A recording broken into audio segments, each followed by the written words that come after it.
recording. All right, we are recording as well, okay?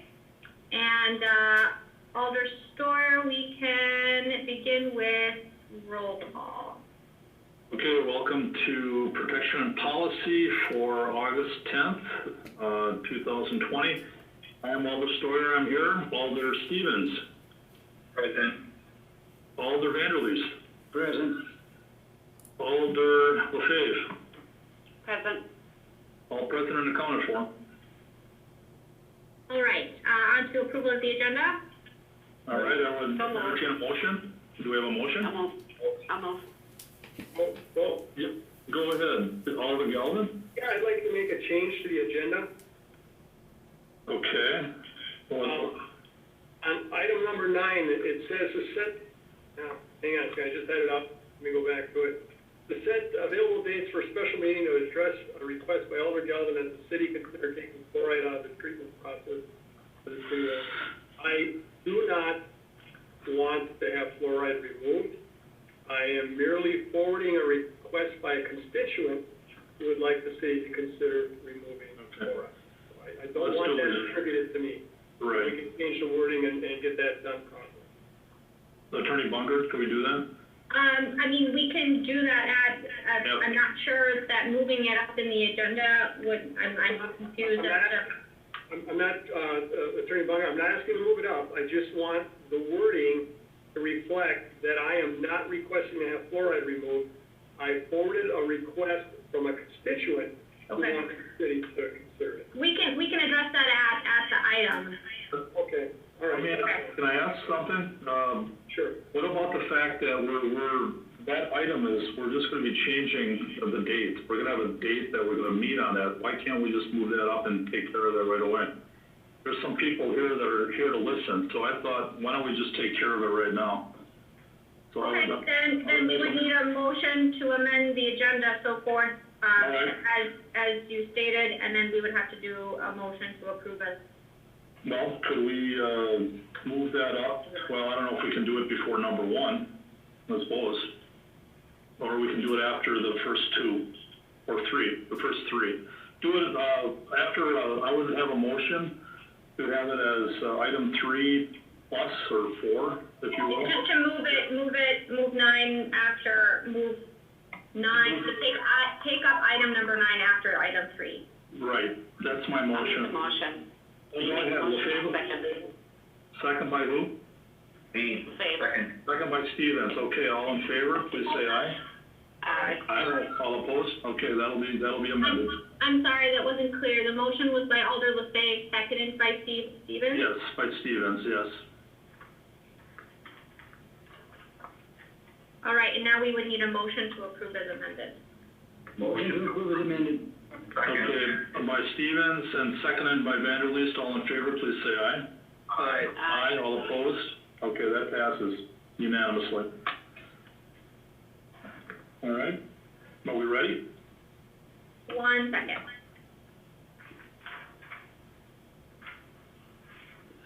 All right, item approval of item C1, approval of the minutes. Motion. We have a motion to that effect. Stevens, do we have a second? Second. Second by Vanderleest for the minutes from July 13th and July 16th. All in favor, please say aye. Aye. Aye. Aye. All opposed, that passes unanimously. All right, and we are on to item number 1. All right, consideration with possible action on a change of agent for Oneida Nation at 2370 West Mason Street. Staff. Law Department has no objection. Police. Are they here? Does that matter? Do we need the yes. police on? Do we need the police on that? Lieutenant Mahoney is on. Do we need police for this? Lieutenant, I'm unable to unmute him. 1 second. Okay. Lieutenant Mahoney? I believe Lieutenant Mahoney is calling user 1. Ah, okay.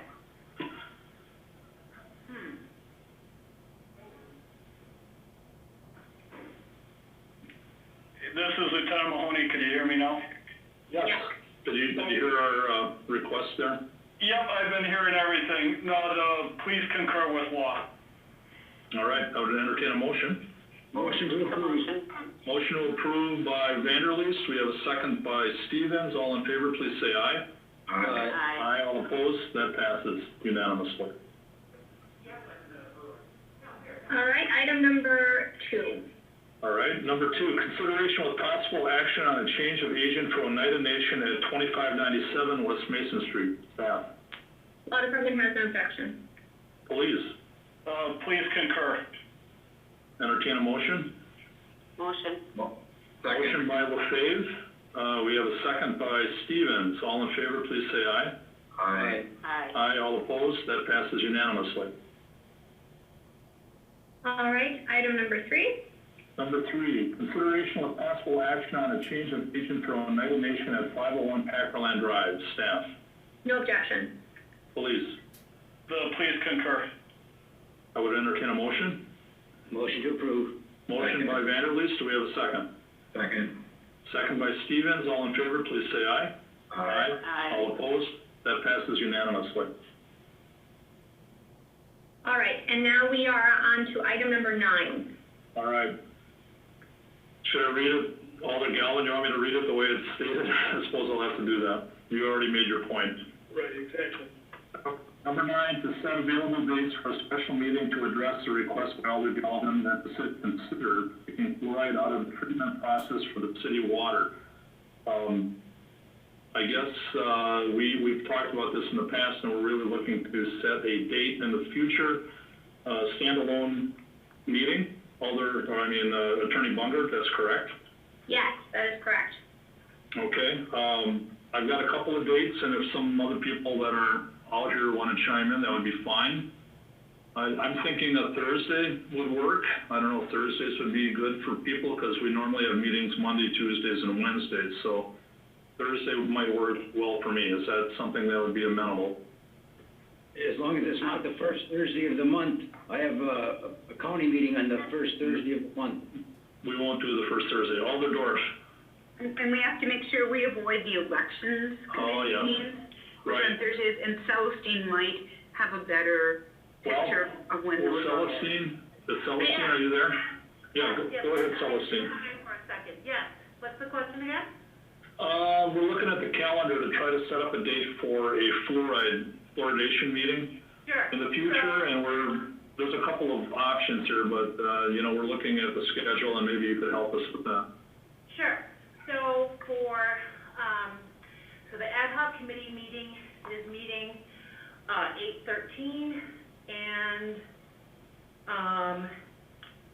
8/27, 9/10, and 9/24. So August 13th, August 27th, September 10th, and September Okay. 20th. So those days are not available.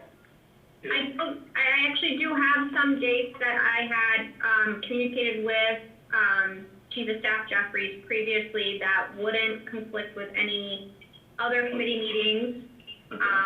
So that would be August 20th. That report would go to the September 15th meeting. September 3rd, that also would go to the 9/15 council meeting. And September 17th, that would go to the October 6th meeting. Okay. I have a preference, unless others object, looking at August 20th, if that's a possibility. No? Is that too early? Alderdorf? You're shaking your head. I Got a comment. Okay. Can you hold on, Alderdorf? Alder Stevens? I think we should push this out at least 60 days so enough people have enough time to plan for this. I think 30 days would be kind of quick. Okay. Anybody else on the committee have a? So did they say, are you saying that in October? October or November, yeah. Well, it's not specifically time sensitive, but, we've done a bit of research on this already. So it's not like we're reinventing the wheel, but, August 20th would be fine for me, but I would prefer, maybe September. the 3rd or the 17th, I'm good with either one of those dates. The Was it seventeenth the would work for me. 17th or the 24th? The 17th, 17th. The 17th? yes, That's okay. Right now, it's okay with me. okay. I don't wanna put it off too far, 'cause then, What day is the seventeenth? Is that a Thursday? It's a Thursday. Okay, you just write that down. I would opt for that. I would opt for the 17th unless somebody else has another idea. The 17th may not work for me, Okay. unless I do it by Zoom wherever I'm vacationing at. Oh, take me with you. How about the 3rd? That's Labor Day week. Oh, let's do the 17th. John Vanderlee said he can't. Wait, or is that? The Yeah. he said seventeenth, I think, would work for me. The seventeenth would work. That would work for me as well. All those with faith? Yeah, the 17th of September works for me, but John said the 3rd did not work for him, remember? He had a Okay. committee meeting. Well, that'll be about a month out, so everybody will have enough time to do the research and bring their, opinions to the table. Well, did, Alder Stevens say that he could not the 17th? No, Then do we want- Do it in October then. Yeah, why don't we do it like the 1st of October or the 8th of October? The 8th? Celestine? Sounds good. Yes. You have a calendar for October first? Thank you.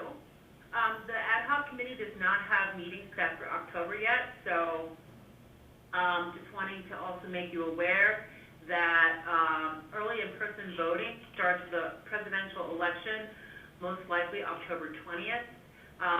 So I think that you really need to stay away from the end of October for this meeting, just because, the clerk's office is going to be very, very busy. So I would Well, then suggest the 1st or the 8th. Okay, so the 8th maybe? Yes, that would be fine. How's that sound for everybody else? I'm good on any of those dates. Does anybody have a problem with either Is the that the 1st or the second? 8th? Is that the second, Thursday of the month? Second Thursday would be the 8th. Okay, that would work for me then, October 8th. All right, October 8th, somebody make a motion. October 8th may not work for me, Oh, Oh, no. unless I call in, because I'll be in a vehicle traveling west. oh, Craig. Oh, geez. My birthday's on the 9th, so. Oh, Oh. Craig. Well, let's have it on the 9th, no? No Friday. Friday is difficult. Right, yeah. No, this is a joke. Oh dear. Yeah. So October 8th would work, I'd probably be calling in. Okay. We gotta Think you can do it? we gotta try to pick a date, because Monday, Tuesday, Wednesdays are difficult, so. So Yeah. the 2 dates that we have, I'll be calling in no matter what. Okay, well then, I would say Why don't we make October it 8th. the 8th? I'd say the 8th. Alder, is that your motion? Is it Yes, I'll make a 5:30 motion time? that we, Yep. What I'll time make is a the motion meeting? that we have it on the 8th. At 5:30? Probably, that sounds better for everybody.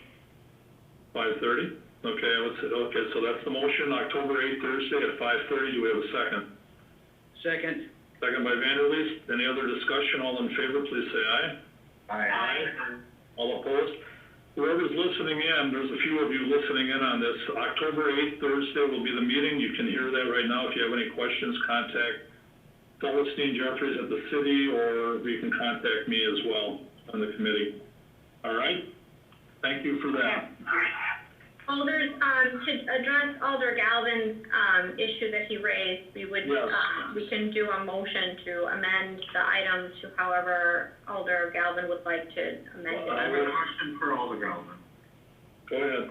Does he want to put the person's name down? If you want, it's Brenda Stoudemire, I'm not sure of the last name.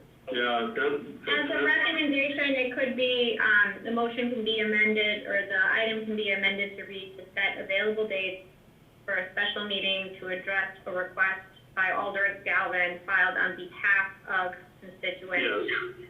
That's Brenda Sounds Stoudemire. good. Does that work for Alder Galvin?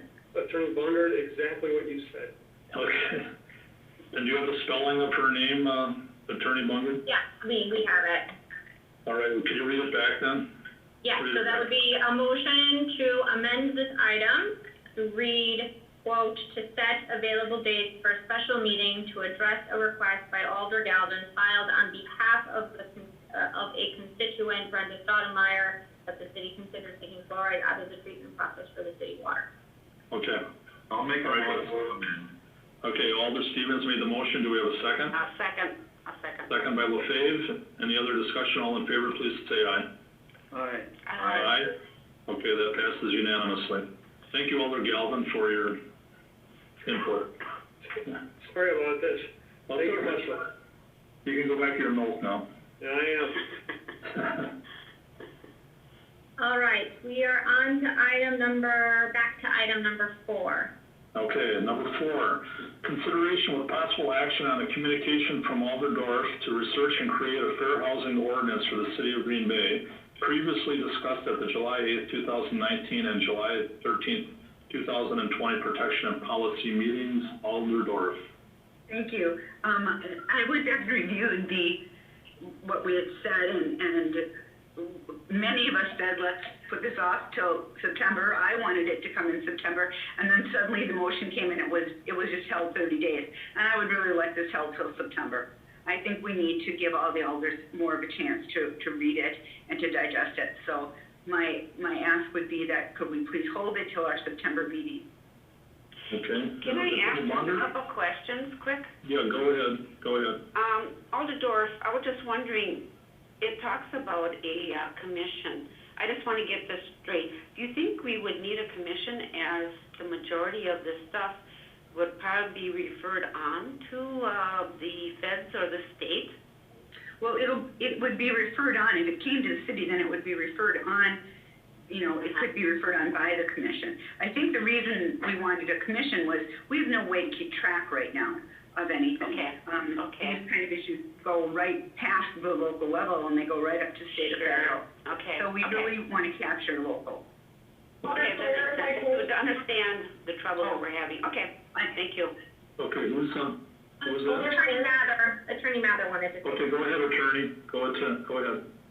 I just wanted to clarify, I know the recommendation is to hold this, but just to respond to Alder LaFave's question, there's actually a distinction between what the committee does and the complaints that we'll get about discrimination. So the committee's focus will primarily be on solutions, working with the city and the community and those kinds of things to find places where things can be improved to eliminate discrimination. Okay. The commission will not be responsible for addressing complaints. As you've mentioned, the complaints themselves will be forwarded or referred to the appropriate agencies, or in the situations in which the city does have jurisdiction, we'll be handling that in the law department. The commission itself will not be addressing the complaints themselves. That's all. Right. Okay, thank you very much. Appreciate that. Yep. All right, good. Yep. Well, our next meeting, Attorney Bundert, that's September 14th, I believe, correct? Double checking. Yes, it is September 14th. What a month. Alderdorf, could you look at that? Yes, Okay, thank you. So that would be the motion. Someone make a motion to that effect. I'll make a motion that we move this item to our September 14th meeting. Okay, do we have a second? Second. Second by Alder Vanderleest. All in favor, please say aye. Aye. Aye. Aye. All opposed? That passes. Well, Attorney Bunger, just make sure that we have the date in there on that motion. Yep, that is September 14th. And the time, okay, that sounds good. Yep. All right. All right, item number 5. Number 5, consideration with possible action on a request by Green Bay Sports Service, Inc. at 1265 Lamarty Avenue to temporarily extend their licensed premises on September 18, 2020 for a one-day special event staff. Yeah, so this is a little different than other special events in that it's going to be a drive-up, carry-out event. However, the applicant has indicated that only fermented malt beverages and wine in sealed, unopened containers will be provided, which is allowable under state statutes as they are Class B licensed premise. I just wanted to note to the licensee that per the statute, sales of wine for off-premise consumption has to be in the original package. The statutes prohibit the off-premise sale of intoxicating liquor altogether. That was it. I'm not sure if PD had anything to add. Please? The police agree with law as long as everything is, the wine is in its sealed original containers, we have no objection then. Well, I think that's fine, but is it one of those situations where somebody needs to check on that, or is it gonna be, we're trusting? Any event that's happened out there, I guess I would say we will be trusting. I can't have one of the community police officers swing by on that day, but any events that Green Bay Sports Service has had out there, they have always followed local ordinances and laws, and we've never had an issue with any event that they've had. Okay, well, I'll leave that up to the discretion of the police department. Oh, go ahead, Alderman LaFave. It says right in here that they will have a licensed alcohol operator and manager present at all times during the event. So, And that's fine. the Green Bay Packers security staff will also be supporting, so, yeah, so I think that's taking care of that part. Yeah, I have no doubt it'll be a good event, but like anything else, there's always Right, a possibility. Sure. Yep. So I would say, Lieutenant, it might be just one of those things that on that particular day, you know, if you had during the course of the day, having one of your officers just, you know, go by and just check it out, it's, as long as it's, you know, within their duty, I would say I would be happy with that. Yes, I'll definitely make sure that throughout the day, we have someone stop by and check in on them. Okay. So would somebody make a motion with that effect in mind? I'll make a motion to approve the request. And that includes my request as well, Alderman LaFave? Yes, exactly. Alder Sawyer, I'm not entirely sure that would be. Is that appropriate? Right. Okay. The committee doesn't necessarily have the power to direct police resources. Certainly as a request, it's been handed down to police or to staff. But as far as an item goes, right, it's not a condition of their approval, it's just a request. All right. So I'll just leave it to the police to do it on their own accordingly, whatever. Correct. Okay, Yeah. that's fine. Okay. All right. Okay. So that would be a motion to approve by Alder LaFave. Second. Do we have a second? Second by Vanderleest? Yes. All in favor, please say aye. Aye. Aye. All opposed? That passes unanimously. All right, item number 6. Number 6, consideration with possible action on the Class A liquor and Class A beer license application for Convenience Store Operations LLC at 1300 South Military Avenue with a licensed premises description as gas station, convenience store, 1,500 square feet, currently licensed as Sanahia Petroleum Inc. Staff. No objection from staff. Please. The police have no objection. We've been in contact with the gentleman that's gonna be operating the store. He's from down in the Milwaukee area, the gentleman that's leasing the store. Just today, he did email back to the community police officer his stipulation agreement. And the officer did do a background check and checked out the store, and everything was in compliance with our ordinances, so the police have no objection at all. Okay, thank you for that work, Lieutenant. I entertain a motion then. Motion to approve. Motion by Vanderleest and seconded by Stevens. Any other discussion? All in favor, please say aye. Aye. Aye. Aye, all opposed, that passes unanimously. Item number 7. Number 7, consideration of possible action on an application for a Class A liquor and Class A beer license for Nina Mini Mart LLC at 601 North Military Avenue with a license description as 3,780 square feet, beer cooler, overstock and main floor, liquor sold behind counter and office. Currently licensed as Van Zeeland's Oil Company, Inc. with a Class A beer license. Staff. Staff has no objection. Please. The police concur. Entertain a motion. Motion to approve. Motion by Stevens to approve, do we have a second? Second. Second by Vanderleest. Any other discussion? All in favor, please say aye. Aye. Aye, all opposed, that passes unanimously. Item number 8. Number 8, consideration with possible action on an available Class B combination license by Scott Reckelberg at 2056 Main Street with a licensed premises as bar, back room, walk-in cooler, previously licensed as B3 LLC during the 2019-2020 licensed year. Staff. Yeah, so, Law Department does not have a legal objection to the applicant.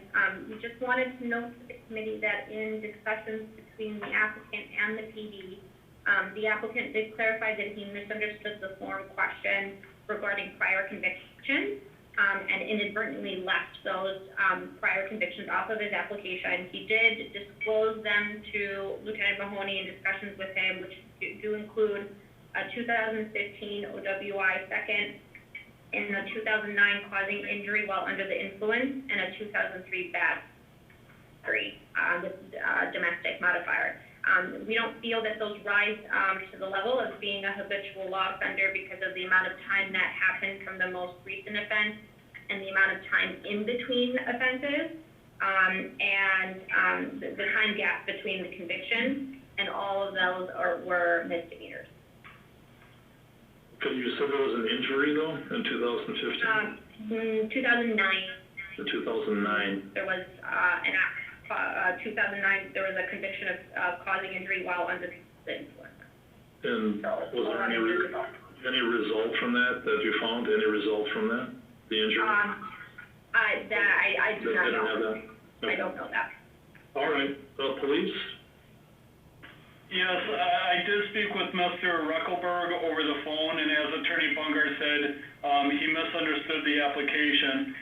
He did work with Officer Lansbach, who did the original plan, the original plan from the time Officer Lansbach met with Mr. Reckelberg to when I talked to him on the phone. They did install more cameras. Mr. Reckelberg was very open and honest about his prior convictions. That he wasn't trying to hide them, it was just an oversight on his part. They did ask, and I said we'd allow them to have a couple months to get the bar up and running before they buy an ID scanner for the bar, which is one of the stipulations. He did say that they would use a cell phone app, which I explained are okay, but we prefer that they have one that's not cell phone because there are some places out there that could defeat the cell phone apps with fake IDs. Mr. Reckelberg understood that that's going to be his priority. So based on everything that we discussed, that we have no objection to him having the license for the former V3. Okay. How's that? Attorney Bungard, it sounded like, you're both, the law and police are in favor with all these different things that were mentioned. I mean, if we approve this, we approve it regardless of anything. So I'm just wondering if this is time sensitive, if we need to say that, we can approve this as long as those areas are taken care of as far as the scanner or what have you, or should we just approve it as is and that's it? I'm just asking. It's always difficult to put conditions on, right. So I believe he has signed, so I will defer to Lieutenant Mahoney. He has signed the stipulation agreement agreeing to those things. Okay. Yes, he did. He signed a stipulation agreement, and the stipulation agreement says that he needs to have an ID scanner, which I guess even the app on your phone would satisfy as being an ID scanner. I just explained to him that the ones that are not a phone app would actually be better for him liability-wise, even marketing-wise. He could get a lot more information off of them. He did understand that, and he wants to get the other scanner. It's just with all the startup costs to his business, He just asked for time to get that other scanner, but I believe by using the cell phone, it would satisfy the requirement. They're, like I said, they're okay to good, but they're not the best. But I believe it would satisfy that part of the stipulation that they would have an ID scanner. Okay, So thank you for that that, Lieutenant. stipulation agreement would serve as, if he violates that stipulation agreement, then that would be a basis upon which a license could be revoked, according to our statutes and, or according to our ordinances and the statutes. Unfortunately, I think it goes a little bit beyond to be dictating necessarily what type of scanner, needs to be utilized, because that's kind of the realm that we would be moving into. So long as he satisfies the requirements of the stipulation agreement, he would be in conformity with that agreement.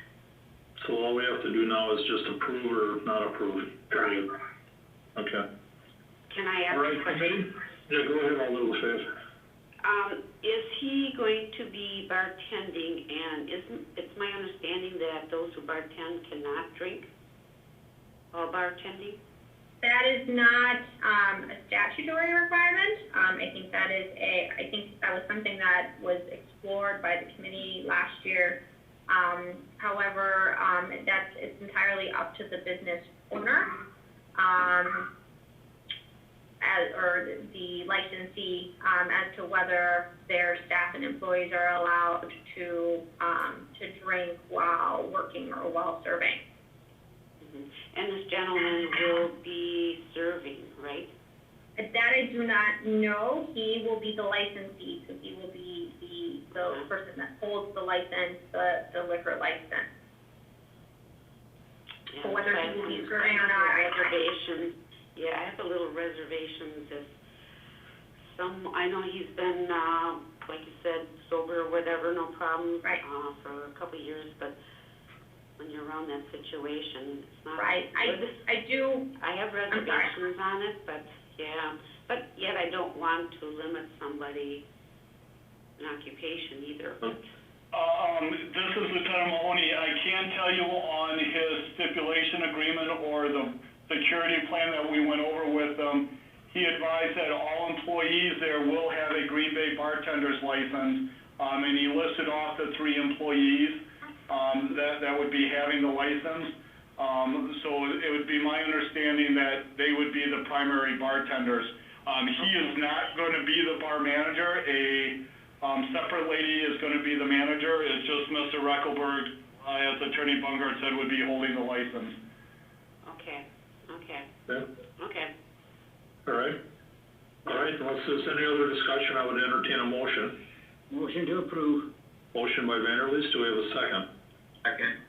Second by Stevens, any other discussion? All in favor, please say aye. Aye. Aye. That passes unanimously. All right, we are on to, already handled item 9, so we are on to item 10. Number 10, consideration with possible action on an appeal for Hoff Investment Properties LLC at 1019 Gulf Avenue regarding his reinspection fees. Is that Mr. Pappy or Mr. Paul? We'd open it up. I'm here. My name is Ryan Hoff. I'm the owner of Hoff Investment Properties. Oh, okay. We'll have you as well, but I'd like to hear from inspection first, if we could. Absolutely. Sounds good. Yeah, Paul can go first, or I can get started as well. Okay. No, that's fine. Bill. I just want, Want to open the this is floor, Paul. Mark? I was gonna have Bill do the speaking. He's been active on the case, covering in for one of our inspectors who recently departed. Okay. All right, Bill? We're going to open the floor, Mark? I will. I'm just gonna get some staff first, and then we'll open the floor. Okay, thank you. All right, good evening. So this case was assigned to Inspector Brenda Seidel. The complaint was received, getting some background noise here. Complaint was received on October 22nd, 2019. Brenda had noted some violations that were present and sent orders to Mr. Huff, which the property is a rental property. The issue in question, there's 4 outstanding items, that need to be taken care of yet. One of them is a driveway issue in regards to, driveway expansion, exterior storage, some litter, and, there was some rodent and rat activity noted, on the property as well as some painting that needs to be done.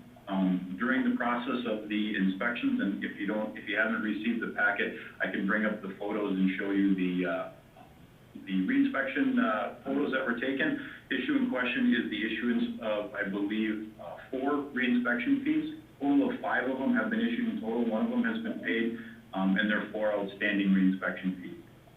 Those fees are issued because of the ongoing litter and garbage issues that, as well as peeling paint. The item in question in regards to the driveway and the illegal expansion of it. So, do you all did you receive the packet with the photos in, or would you like me to show them? The photos, I don't know, I didn't see those offhand. All right. We'd like to see them. All right, I'll do a screen share and I'll go through the photos with you. Okay. Just let me know if you're not hearing me okay, or if when I share the screen, if you can see them, can't see them. We can hear you. That's gonna have to be enabled. Looks like the host has it disabled, so. Wait. Oh, for share screen? Yeah, hold on.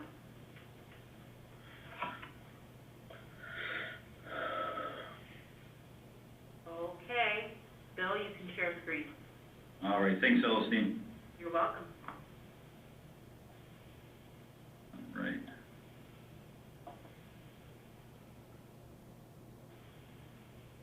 All right, can everybody see my screen okay? Yes. Yes. All right, these were the photos. So this was the first inspection fee that was issued on June 11th. Can you see the items that are on the ground there? Well, I see, it's not opened yet. Okay, let me try it a different way here. So, Bill, what you need to do is you need to go in there and you need to open that image and then share screen. I got it. Okay. You see it now? Yes. See it now. Okay, so that was from one of the photos that was taken by Inspector Seidel on June 11th. Okay. All right, I'll pull up the other one. The second fee was from a follow-up inspection that occurred on June 25th. Pull that up. All right. Okay. There was the items again. Everybody see that one okay? How close is that to the other violation, Bill? It's the same stuff. Area? Yeah, it's the same type of violation, same area. It's where the tenants are, not putting their garbage and, litter and stuff in their tipper carts and stuff. You can see the bait box, and there was some rodent activity near there. Okay. Those photos were 2 weeks apart. Correct. Well, Brian, we'll get to you shortly. I'll open the floor for you, so be patient. All right. Well, the next one is going to be one from the 7th. July? Yep. Just gotta get it queued up here.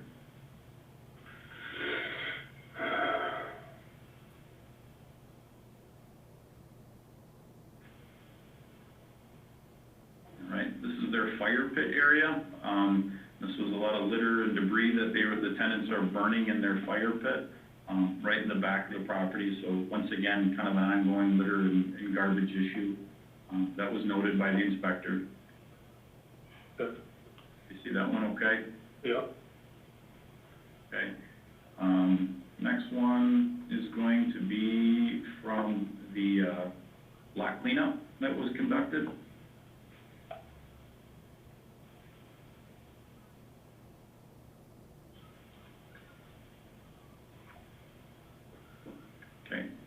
this is what was there during the lot cleanup, so you can see the beer cans and aluminum cans.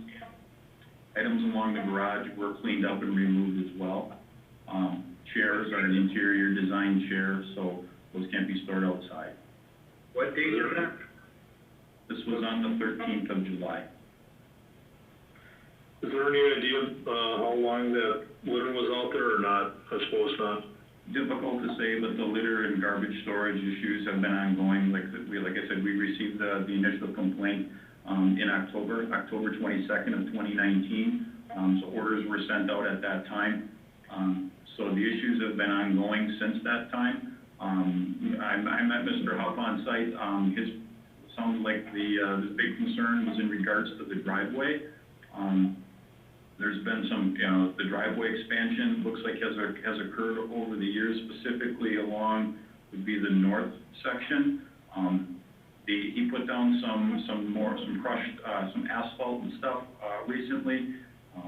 That issue is up for debate. What we need him to do is kind of define that driveway. We can discuss that further, but the fines, the reason why we're here today is in regards to reinspection fees. And those fees are a result of those photos that we showed you in regards to litter and the ongoing garbage issues that the tenants are struggling with. So that's, as you're familiar with our inspection process in the past, when we have ongoing issues, those are fees that are assessed for our time having to follow up. Bill, what is the total amount of those? There's 4 fees total, so $200 right now. Okay. All right. Does anybody from the committee have any questions? Otherwise, I'll have a motion made to open the floor. Alder Vanderleest? Motion to open the floor. Okay. Second by Stevens. All in favor, please say aye. Aye. Aye. All opposed? The floor is now open. Mr. Huff, did you want to? Yeah, thank you guys for taking your time tonight. I do appreciate State your name and address. State your name and address for the record. My name is Brian Hoff. I'm the owner of Hoff Investment Properties. The property in question is 1019 Velp Avenue, Green Bay, Wisconsin. My home address is 3730 Nicolay Drive, Green Bay, Wisconsin. Okay. And so the reason I requested this meeting is I do feel that although Mr. Pappy is correct, there have been some trash issues there, and I've been working with my tenants to resolve them. I have issued them a number of warnings, and actually most recently an eviction warning as it pertains to having trash out on the property. They know it's not allowed. So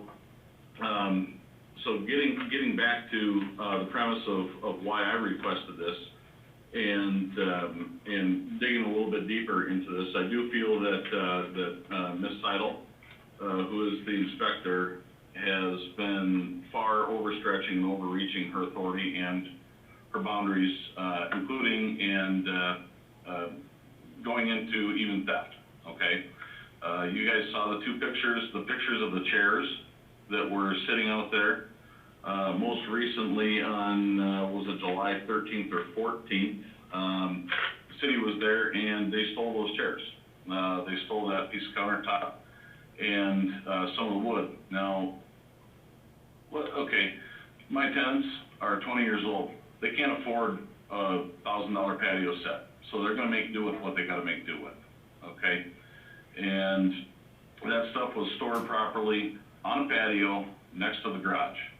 When I met Mr. Pappy and Ms. Seidel at the property shortly after the 4th of July, I think it was the 7th or the 8th, they're telling me that those are indoor chairs. Well, I have gone through all of the ordinances and municipal codes for the city of Green Bay, and I have yet to see one single ordinance as to what defines an indoor chair versus an outdoor chair. Now, when we were there that day, I asked what defines that, and I was told that it was wood and it had a cushioned bottom. That's what defines an indoor chair. Well, I don't know about you guys, but there's Adirondack chairs. They're made out of wood. They're all over outside. I have a patio set, it has cushioned bottoms. You know, if somebody wants to sit on a chair with a wet bottom, I guess that's their prerogative. They're 20 years old, they can't afford a whole lot. And to tell me that I have to get rid of these chairs, or my tenants need to get rid of these chairs because they're sitting outside, they're sitting on a cement patio near a fire pit where they're utilized for a table and so on and so forth. That's not litter, that's not trash, and that's not outdoor storage. That's kids making do with what they have. And I'll tell you what, I was 20 years old once. Now I'm fortunate enough that I can actually afford a patio set. These guys can't. And the city turned around and came back 7 days later, and they took those chairs and they threw them in the garbage. They took that countertop and threw it in the garbage. And nowhere in the city ordinances does it say that that an indoor chair or an outdoor chair or an outdoor table platform has to be made of any type of certain material. And those items were removed from my property, thrown in the garbage truck, and, in my opinion, stolen. Flat out stolen. Okay, Mr. Huff, that's fine, I appreciate your comments. And, there were other issues though with the garbage and, the potential rat issue and a few other things. And like anything else, that can be a bit of a hazard and an eyesore. We've really worked hard on that over time. And granted, you can't be there every second of the day, I understand that. I'd like you to talk to that, to the other garbage and things that were shown in those pictures, because that was pretty significant somewhat. So the first picture that you guys saw, there was a bunch of trash out there, and I got on those tenants for that, and it was cleaned up.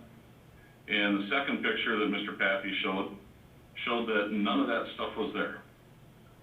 Absolutely none of it. And it also showed the fact that there were rat bait boxes and rodent bait boxes out there. Those have been out there since last year. So I'm doing what I can. I'm doing my part as a landlord to make things right. And I'm getting on these kids. I'm trying to teach them. I mean, these guys are 21 years old, and this is their first place. Not that that's any excuse, okay? But we've all made mistakes. But the simple fact of the matter is, there were a couple of garbage bags that were not thrown into the bin. And these guys, the bin is full all the time. I drive by there on Monday mornings, which is a scheduled garbage day, and those bins are out there. And they utilize a lot of garbage. Now, back in October, when a lot of this stuff started, Ms. Seidel asked me to remove a secondary, we had a secondary garbage bin out there. I was told to remove it.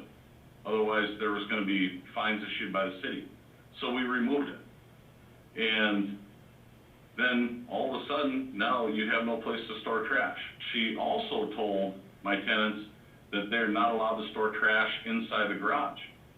And when we met there that day, we asked, where are you supposed to store the trash? She says, well, inside the garage. Well, if we can't have an extra bin, and you tell me to not store it in the garage, but then you tell me to store it in the garage, where are my tenants supposed to go with this trash?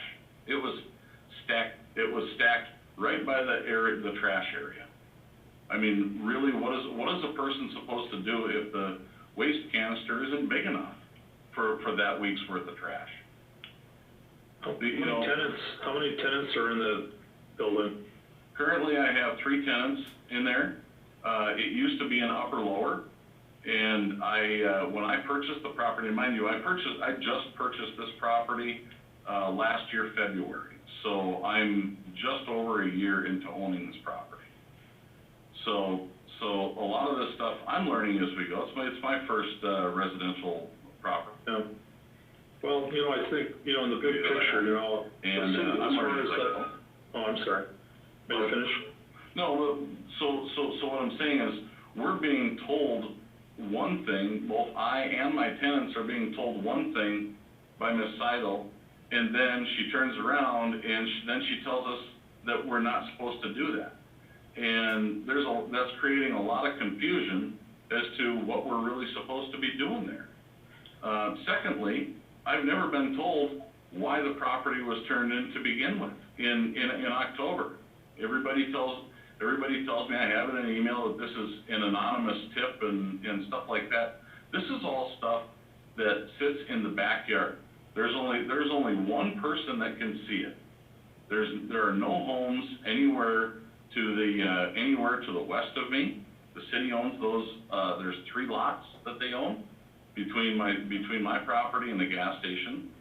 There's a young lady next door that is very good friends with these. Well, they become friends since they moved in.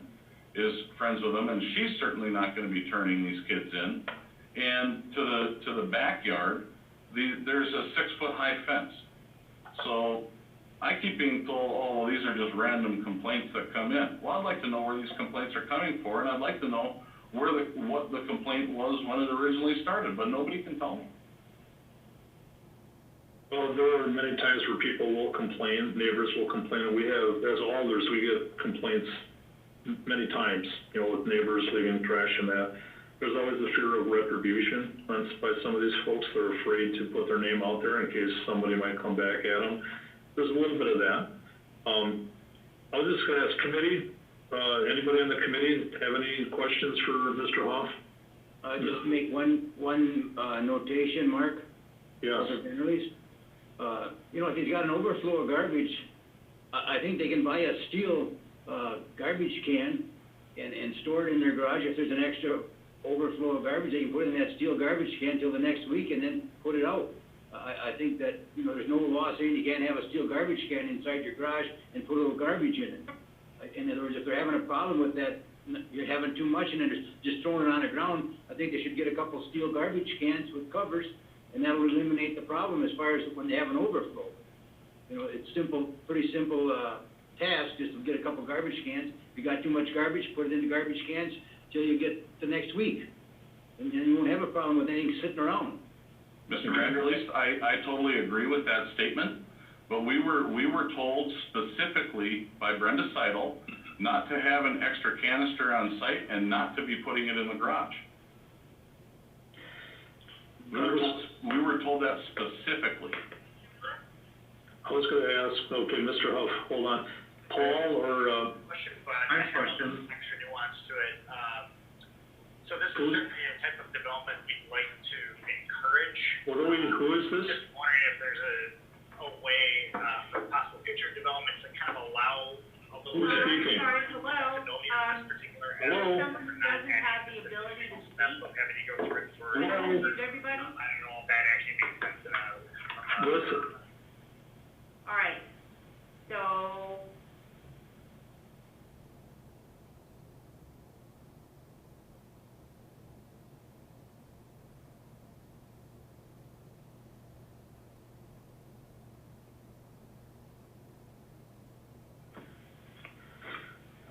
okay, thank you, Chair Stoyer. I just muted everyone, because I'm not sure who was talking out of turn, so, right. I will allow people to unmute themselves, but, yeah, so go ahead, Alder. All right, whoever was speaking, you will have your chance to speak, but, Mr. Huff still has the floor, and if hello? Who is that? User, Veronica? No, yeah, it's not. All right, well, that person needs to hold on until we get to her, we have to, so, Alder, Stevens, you had a comment. Yes, I have a couple. Go ahead. So, Mr. Hoff, how long have you been in real estate management? I purchased this property on February 4th of last year, 19. This is your first year doing that, then? This is my first residential property within the city of Green Bay. I do also own a commercial property over on Military Avenue, but it's considered Howard instead of Green Bay. Sure, well, welcome aboard. Thank you. So, my other question for you, you said you had 3 rental units in this building? No, previously it was an upper-lower. Yeah. And when I purchased this building, The only thing that was really dividing the upstairs and the downstairs was basically a boarded up doorway, at the stair level. And I removed the boards and, blocked off the door. I left the door on the property just as an emergency exit for the people upstairs, if necessary. But I don't wanna say completely rehabbed, but I refinished the inside of the home. I put brand new flooring in, brand new paint, new trim, doors where it was necessary, and I've converted it back to a single-family home for all intents and purposes. The utilities are still metered separately. However, part of my landlord agreement is that I pay utilities, so I basically double pay utilities upper and lower. But I've. So you just have one tenant in there? At this point, well, there's 3 tenants, but yeah, they're as a group, yes. 3 residents? Yes. And those same residents been in there since October? They've been in there, since October when all this started, yes. I chose not to renew their lease, in May when it came up. I purchased the property in February. Took me a couple months to get everything to where I felt it was livable, and, I signed them in. They came in on May 1st of 2019. I chose not to renew their lease, and, then all of a sudden, here we are amidst the COVID and all that kind of stuff, and these guys had nowhere to go. So they basically came to me begging to keep them in the property, and I re-signed another single-year lease for them because COVID was very strong and ongoing, and I guess I understand all that. You couldn't do anything until end of July anyway. Yeah. So that's kind of where things are at. So I decided to lock them in for another year, and one of the tenants, originally it was 4 tenants, it was four guys. The second lease is three people. I got rid of the one that I felt was causing a lot of the problems. So, okay, hold on one sec. I have a question for Bill. Go ahead. So Bill, since July 13th, has this property been cleaned up? We haven't conducted any more follow-up inspections after the DPW lot cleanup because Mr. Huff requested to come to this P&P meeting to discuss the driveway and the fines. So we haven't been back to this. The driveway's separate, correct? The driveway is still an issue, and that's something I would also like to address. Yeah. Okay. Alder Stevens, anything else? No other comments right now, but at the end I'll have Okay. one. All right, sounds good. Thank you. Alder Vanderleest or Alder LaFave, do you have any comments? No, let the owner here speak right now. I have some after. Sure. Okay. So, I don't know if I'm allowed to screen share, is that? I did pull up some. Celestine? Yes, thank you, Chair, sir. Mr. Hoff, no, you're not permitted to screen share. I'm not, okay, well, so the driveway in question, actually, I guess I'm not allowed to screen share. I'll try to do my best with the photos I printed out. So the zoning is telling me that the driveway, well, let's back this up a little bit. I was required to put Mr. Hoff, to interrupt, just for clarification, is the driveway part of the reinspection fee issue? Yes. No, I don't. Well, the original complaint has a multitude of items to it.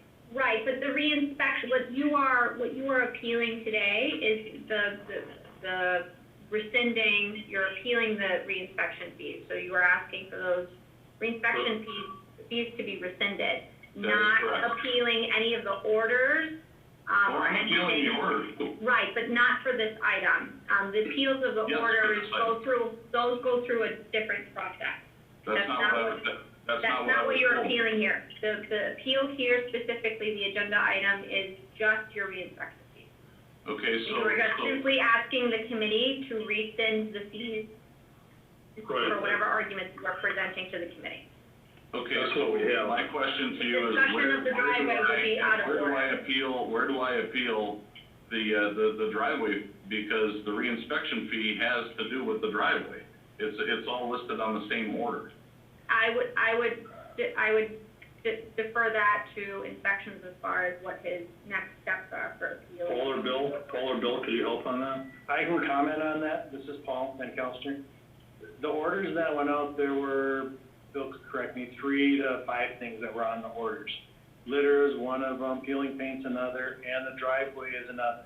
There's been no correction made relative to peeling paint or to the driveway. And then the litter resulted in the lot cleanup because there wasn't action taken there that we observed when we did our reinspection fees. So Brian's right. The reinspection fees are all inclusive of these orders that are outstanding that there's no progress being made on when we go back and take a look at the site. However, to shortcut this debate with the driveway, we've done it in-house. We've looked at the aerial. We know what the limits are supposed to be, and we want delineation of the limits. And he's got to remove some of the asphalt millings that he put down to expand the driveway. As soon as he does that, delineates and removes some of the asphalt millings, it'll go away. The other thing that I'm going to throw in the mix right now, listening to Brian, you converted it from a 2-bedroom to a 3-bedroom, and there's no permits in the file that I'm looking at right now. I also got to check with planning and zoning tomorrow to see if that's even allowed for that house, to take it from a 2 to a 3.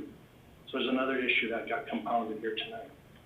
Well, Mr. Van Kelster, I appreciate your comments, and I guess I'd like to address a couple things with you in front of everybody while we're here. So, first of all, I left you 4 voicemails. It took you 10 days to respond to me. 10.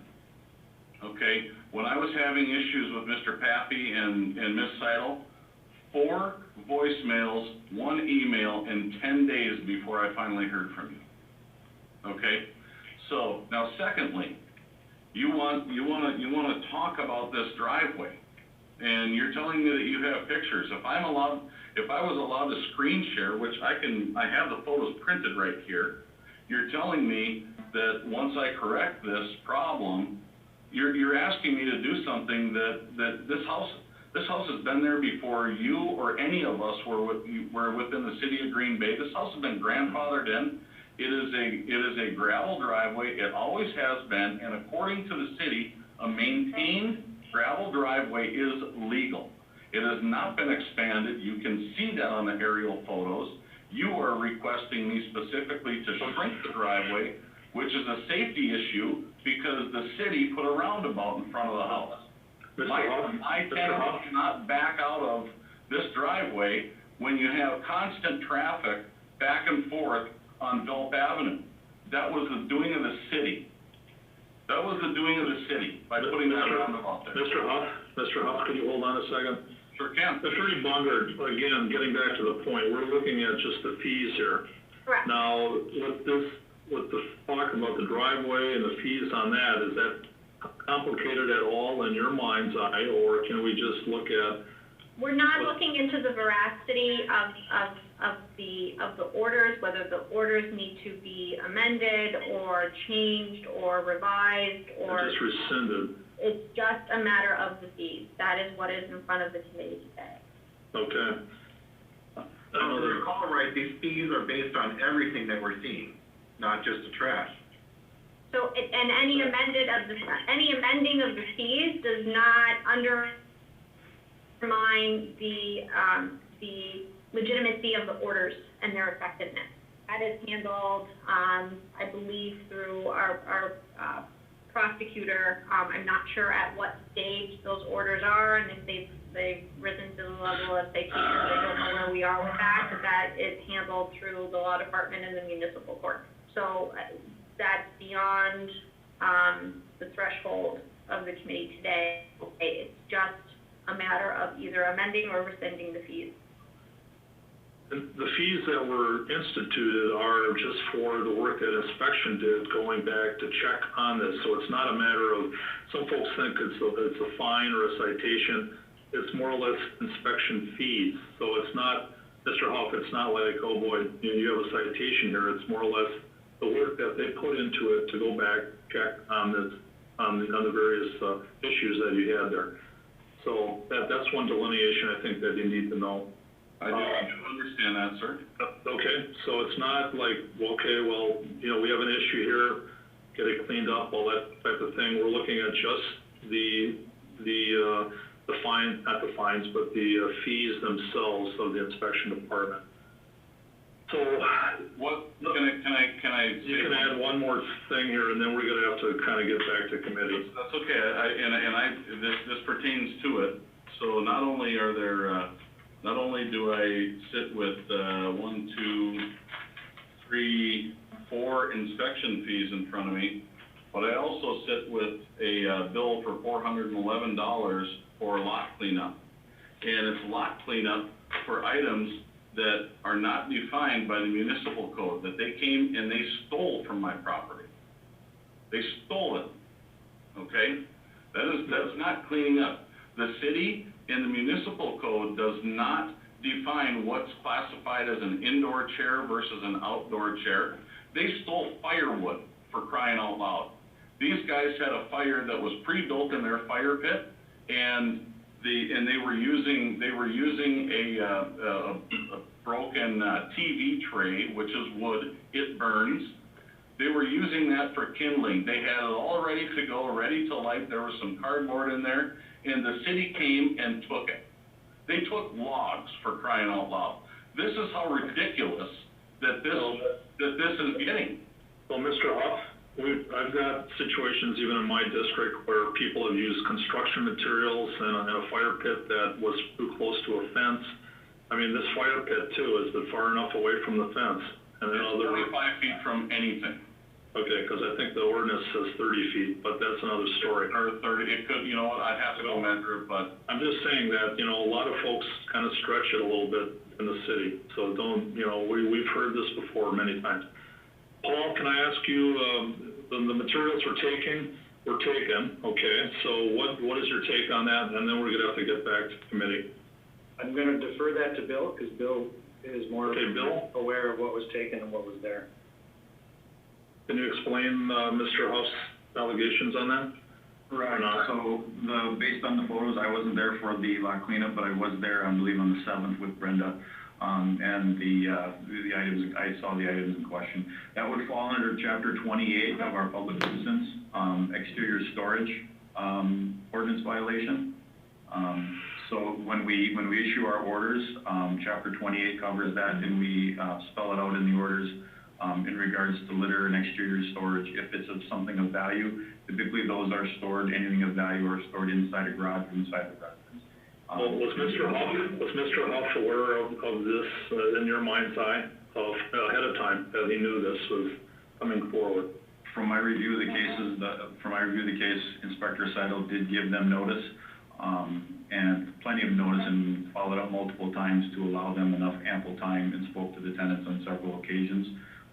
So they knew what they had to do. It was more of an issue of them refusing and disagreeing with our take and refusing to comply. So at that point, when we have to act, you guys direct us to make sure that we, address those violations, and that's one of our remedies is nuisance abatement via DPW lot cleanup.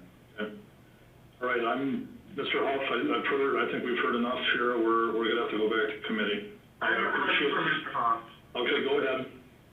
So, regarding your, resident, and regarding the trash outside, when was the first time you gave them a 5-day notice?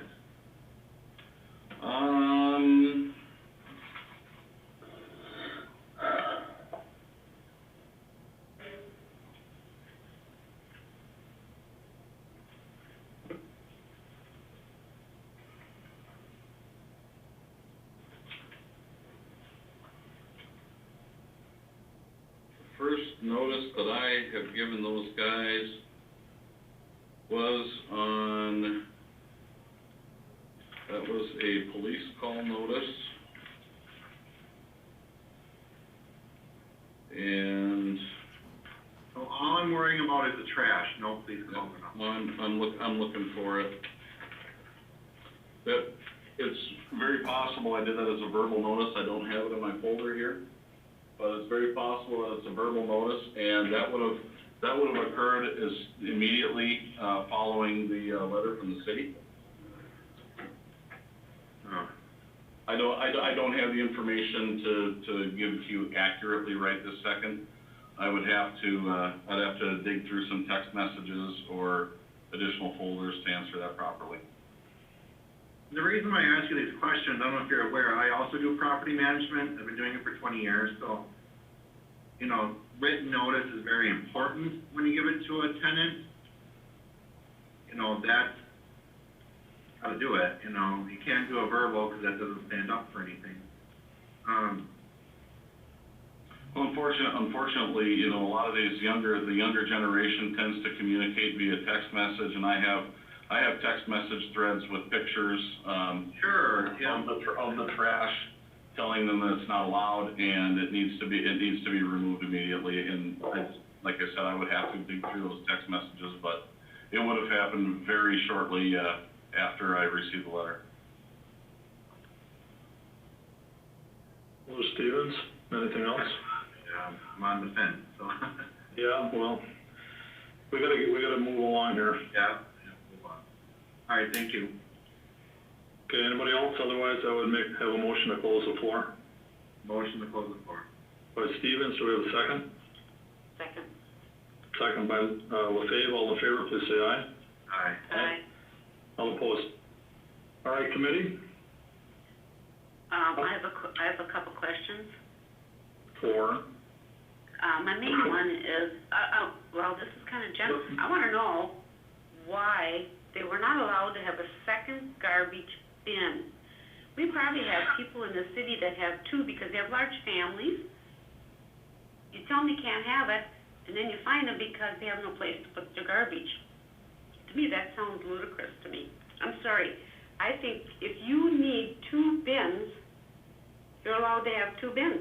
My neighbor has two for his recycling. Is he going to get a fine? Because they recycle a lot. I mean, to me, I just can't understand that. I think that something is wrong there, and that needs to be amended. I think if people need two to contain their garbage, they should be allowed to have two. This is not a apartment complex where they need to have the big, you know, the great big bins and they have a service come and get it. This is like a house with a few guys in it. Well, Paul, isn't that an issue that for Public Works? I mean, we have the recycle bin, each home has one of each, you know. I think that sounds like a legitimate question. I don't know what your take is on that. How I'd respond to that is I'm paraphrasing, but my hunch is it was probably taken out of context. What the inspectors usually run into is garbage in bags just chucked into the garages and stored out there. Usually it's for other reasons that they keep it in the garage out of sight and don't put it in the dumpster. But when the comment was probably made by Brenda, you can't store it in the garage, it was meant that way. Getting an extra bin like Alder Vanderlee said and put it in there and keep it in there until the dumpster has enough room to put that in and put it out to the curb, that would be okay. What about, May interject, Ms. Idle. Hold on, Mr. Hoff, the floor is closed right now. If you want to speak again, we'll have to open up the floor. But my thing is that he was told he could not have another garbage bin. I should have asked that of Mr. Huff. He was told he had to get rid of one of the bins, which is the regular ones like, you know, the residents have. That's what I'm assuming. He had two of those. He was told he had to get rid of it. Well, then where do they go with their extra garbage? Well, Bill has something. Bill? Yeah. Bill, can you answer that? Mr. Huff was not given, it was what, I think like what Paul said, there was, what sounds like a miscommunication. Empty garbage containers, if he wants to have 4, 5, 6 containers in his garage and put garbage in it, he's more than able to do that. The issue is storage of that container and where it's located and being outside. The bins that can be outside are the ones issued by the city, the garbage, tipper card and the recycling tipper card. If Ms. Seidel would have told them that, she would have been incorrect as far as where they can store that. The issue in regards to loose garbage being stored in a garage, that would be an issue because that's why the city has rodent and rat problems if loose garbage isn't stored properly in a proper container. A container that's not issued by the city of Green Bay that's stored outside, then that gets into the, is it what's in it, how is it being stored, is it an exterior storage issue? Right. I guess, That really is the question, Alder LaFave. And also the final point is the orders that were given, that were sent to, Mr. Hoff, and nowhere is the talk about number of, those things. It talks about the accumulation of garbage and how the garbage itself is disposed. Can't be outside. I guess I'll ask to open the floor because I think I want to ask Mr. Hoff to clarify that for me. Okay. I'll make You the motion. go ahead and make the motion, Alder LaFave. Yes, it is. I'll make a motion to open. Okay, do we have a second? Do we have a second? Alder Vanderleest, you're muted. Second. Second by Stevens, all in favor, please say aye. Aye. Mr. Hoff, go ahead, this is, you heard the questions, so. So the question was specifically, yes, I was told I was to remove the garbage container.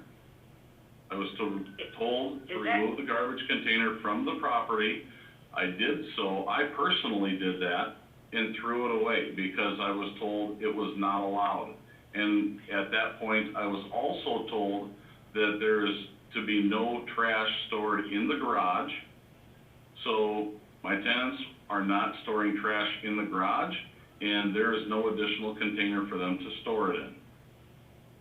What, the container that you were told you had to get rid of, was that the one that's issued by the city, the big green and yellow ones?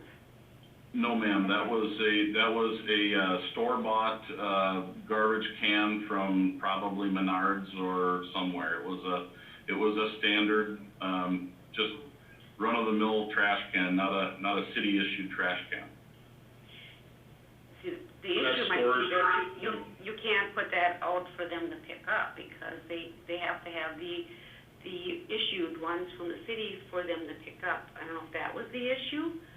That is correct, and the issue was the fact that there was, and Mr. Pappy also alluded to it, is that is now becoming exterior storage. And at the end of the day, Ms. Seidel specifically asked me to get rid of it, so I did. Okay, so I would think to solve, going forward, then you should get another of the city issued ones. They can't be stored outside, you'll have to have them where it's not visible, I guess, from the street, which I don't understand if they have Packer colors, but okay, that's their thing, but, you would have to probably get another one.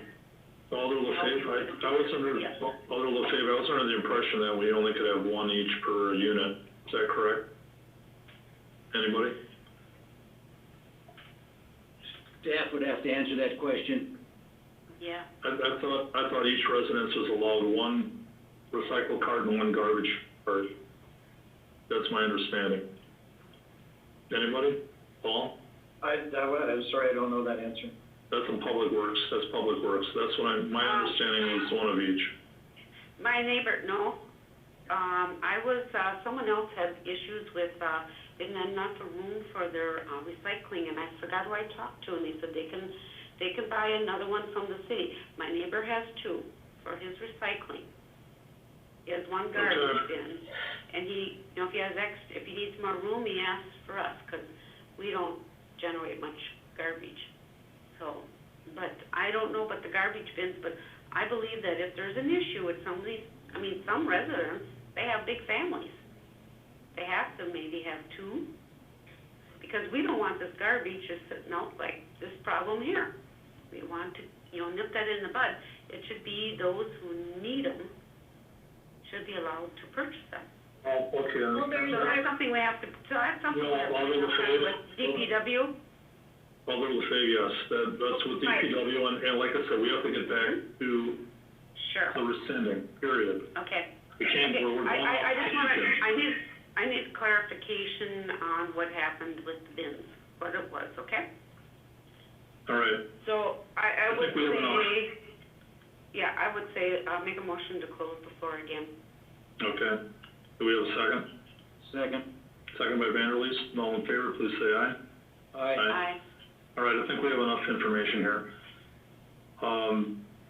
Anybody from the committee care to say something, or I'll make my point? Go ahead, Mark. All right.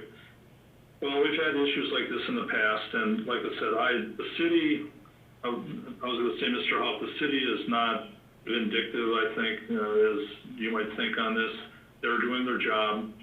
You know, somebody may have called it in. They're just doing their job. It's $50 for each one. It's $200. The cleanup is besides the point. The $200 is all we're looking at right now. So, I think there was plenty of time to take care of that, and I know that you've been kind and all that to let these tenants stay further. There's a responsibility. I don't care who you are. There's a responsibility for tenants and for the landlords. But the tenants need to understand that, in order to have a normal civil society, we need to take care of things and be accountable and responsible. And I don't see it at this time. So it's not totally your fault. I think you're doing some good things. But these are for fees that happened beforehand. I mean, this is, moving forward, I think we can be perfect, but I just don't feel comfortable right now. I think the city did due diligence on this. Your tenants need to be more accountable and responsible, and I don't know however you're gonna do that, verbal or written, but Alder Stevens said it very well. Written is important, so at this time, I'm not willing to change that. Anybody else? The fees are not only for the garbage, they're for the rest of the orders. And there's plenty in the rest of the orders. Mr. Huff, I hate to do this to you. We did close the floor. We've opened it twice now. We've opened it up twice now, and normally we don't always do that. So you've had your chance. You've had your chance to talk. Anybody else in the committee? Yeah, I have a question for Paul or someone. For who? Paul or Bill. Okay, go ahead. So I'm looking at the documentation here, the October 23rd, 2019 one has litter and then, storage of materials, and it says windows and doors. But then we went back out, and there's another order that was done June 15th, is regarding litter and storage again. So has the windows been taken care of? No, the windows have not been taken care of, the peeling paint still is present. If you'd like, I could show photos of that, but no, that's still an issue. No, I can see those photos, so, so those reinspection fees are regarding the windows and doors as well? It's really all encompassing. If we see progress, so for instance, if we would've went out there and the garbage was being maintained and the peeling paint would have been addressed and the only issue that would have been, the driveway, odds are there probably wouldn't have been fees issued. We would have been having a different conversation, and we've been trying to come to a resolution, and how do we create and get compliance with the last item in question. We do that every single day. Sure, I understand that. So my comment is that Mr. Hoff will need to determine what he's going to bill his current tenant regarding the $200.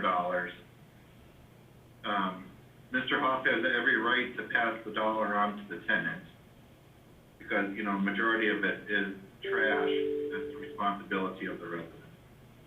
They have to take care of the lots, so I'm okay with $200 right now. Okay, anybody else? Otherwise, I'd like to take a vote. Alder Vanderleest, are you ready? Anybody want to make a motion? The motion would either be to approve or to deny. Right. Anybody? Alder Vanderleest or Alder Stevens? The motion would be to deny his request. Okay, do we have a second? Second. Second by LaFave. Any other discussion? All in favor, please say aye. Aye. Aye. That's unanimous. So to clarify, that was a motion to deny. I had a little bit of a blip in my Yep, text. a motion to, yes, Deny by Alder Stevens, second by Alder LaFave. yes. All right. All concurred. Correct. Okay.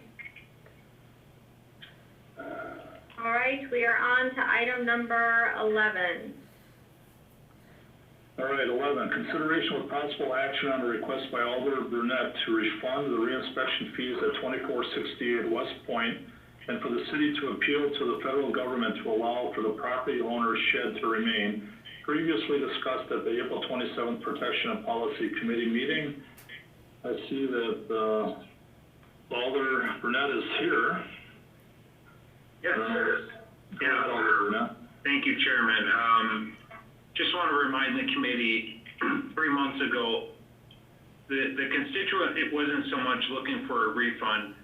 He wanted more time to find a way for the shed to remain on his property. And the committee granted that 90-day window, and the constituent, I spoke to him a few days ago. I did not alert him to the meeting tonight, but I did give him an update that we should really start looking into this again. There is a situation that he finds himself in, a personal situation, so I don't feel that the timing is right for the city to push forward right now with reinspection fees. So respectfully, I would just ask the city or the committee to extend this one more month. That will give me enough time to work with him in getting some communication to the federal government through the congressman's office. So again, not looking for a refund of fees, just out of respect for him and his situation. We could give 30 more days before we re-examine this inspection fee. Alder Burnett, do you feel confident that a month will be enough time? Not necessarily, but 2 months would be great, but I also do think that we need to have a resolution on this. We can't extend it, endlessly. So 30 days would be sufficient. I'll make a motion to extend this for 60 days. Okay. Do we have a second? Second. Second by Alder Vanderleest. All right. Anybody else? All in favor, please say aye. Aye. Aye. Okay, you have 60 No. days. No. Oh, we have, okay, it's 3-1. Alder, go ahead. Can I make a comment? If we have, I'm sorry, Alder LaFave, if we have a no vote, then we will need to do a roll call vote on that. Yeah, So that's fine. just to go back, we had a motion to, extend it to 60 days. okay, 1 second. Revisit in 60 days, yeah. To hold this item for 60 days. So Correct. that is a motion by Alder Stevens, second by Alder Vanderleest. That's correct. No. Yes. Alder LaFave, you want to say something on this? Before we vote? Yes. Go ahead. I want it for 30 days, because we already gave him, how many days, 60? This is 3 months we're talking about. This is something that has to be done. We just went through how long on the one before for Mr. Huff? I mean, he had all those inspection fees, and he's been trying to work on things. We said, no, we're just, you gotta pay this, you gotta this and that. I think that we're giving this gentleman enough time. I think we have to say 30 days. If something comes up, we can always extend it, but I think right now we should put it as 30 days. Let his congressman get this done. That's Well, my we gotta opinion. vote. Thank you. Yes, we have a motion on the floor. I know that Alder Vanderleest and Alder Stoyer were having connectivity issues, so we will just do a roll call vote. Alder Stevens? Yeah. Alder Vanderleest? Yes. Alder Stoyer? Yes. Alder LaFave? No. Thank you. All right, that passes 3-1 with Alder LaFave voting no. Appreciate it. Thank you. Okay. All right, and now on to item number 12. Number 12, consideration with possible action on an appeal by Sharice Webster regarding the denial of her operator's license. Staff? Yes, staff's recommendation is to deny this appeal as the appellant is a habitual law offender for offenses that substantially relate to the license activity and therefore is not qualified under Chapter 125 of Wisconsin statute. Okay, police? Lieutenant, are you there?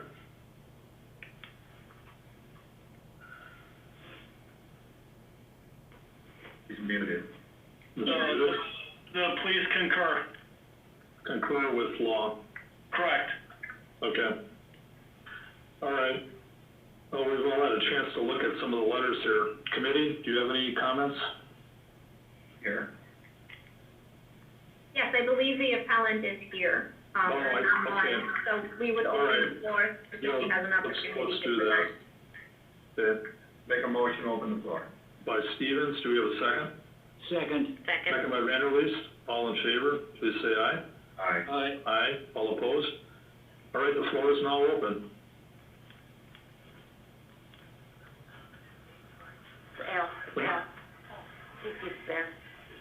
When you come forward, please state your name and address when you come to the mic.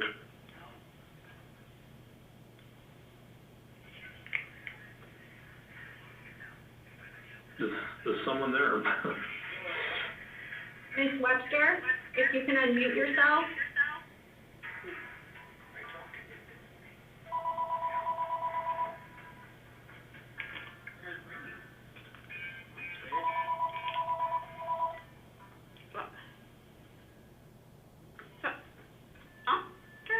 Something happened to my phone. Hello? Okay. Alder LaFave, you need to mute. Yes, Ms. Webster, are you with us? Yes, yes, something happened to my phone. Oh, I thought it was mine, sorry. All right, Ms. Webster, the floor is open, so you can go ahead and present to the committee. State your name and address. Yes. Hold on, can, 1237, North Broadway. Do you have a radio going on in the background? No, that's not my phone. There we go. I think I found it. Okay. All right, go ahead. Okay, yeah. Go ahead, then. Yep. I'm asking for you guys to reconsider the denial. I've not been in trouble for since I got that last conviction. It's been over 6 years. I've paid off all my fines, restitution, everything. I'm off probation. I've completed treatment. Since then, I've had a grandson, and I've just been trying to do better for myself. I had job opportunities that I ain't been able to do due to not being able to get my license. So I'm just asking for your reconsideration. Could you, this is Alder Stoyer, Ms. Webster. We're looking, a lot of times the committee will look at the years and the different things that have happened over time. You had actually several misdemeanors, but battery, disorderly conduct, possession of cocaine. 2014, was that all? That seemed like it was all on the same day. Yes. Can you explain that? I'm not exactly sure what you mean. Well, just what happened, or, I mean, it was over 6-7 years ago. Right. I've not we're just had asking, any extra charges sent or anything. I was just asking about that particular day. What happened on that day?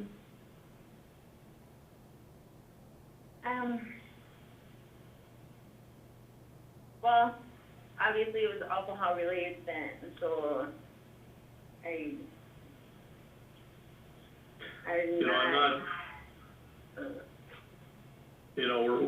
I guess what we're saying is that, fine, you haven't done anything since then, that we see on the record here. So, the fact is, if you get a license to be a bartender, you had some issue with that. So granted, you did your program and such like that. We're just asking questions, what happened on that particular day? Go ahead. Yeah, I was intoxicated, I got in a fight with somebody. And that's what happened. But since then, I went to treatment and I know how to control myself now. Okay. That's all I have right now. Committee, do you have any comments?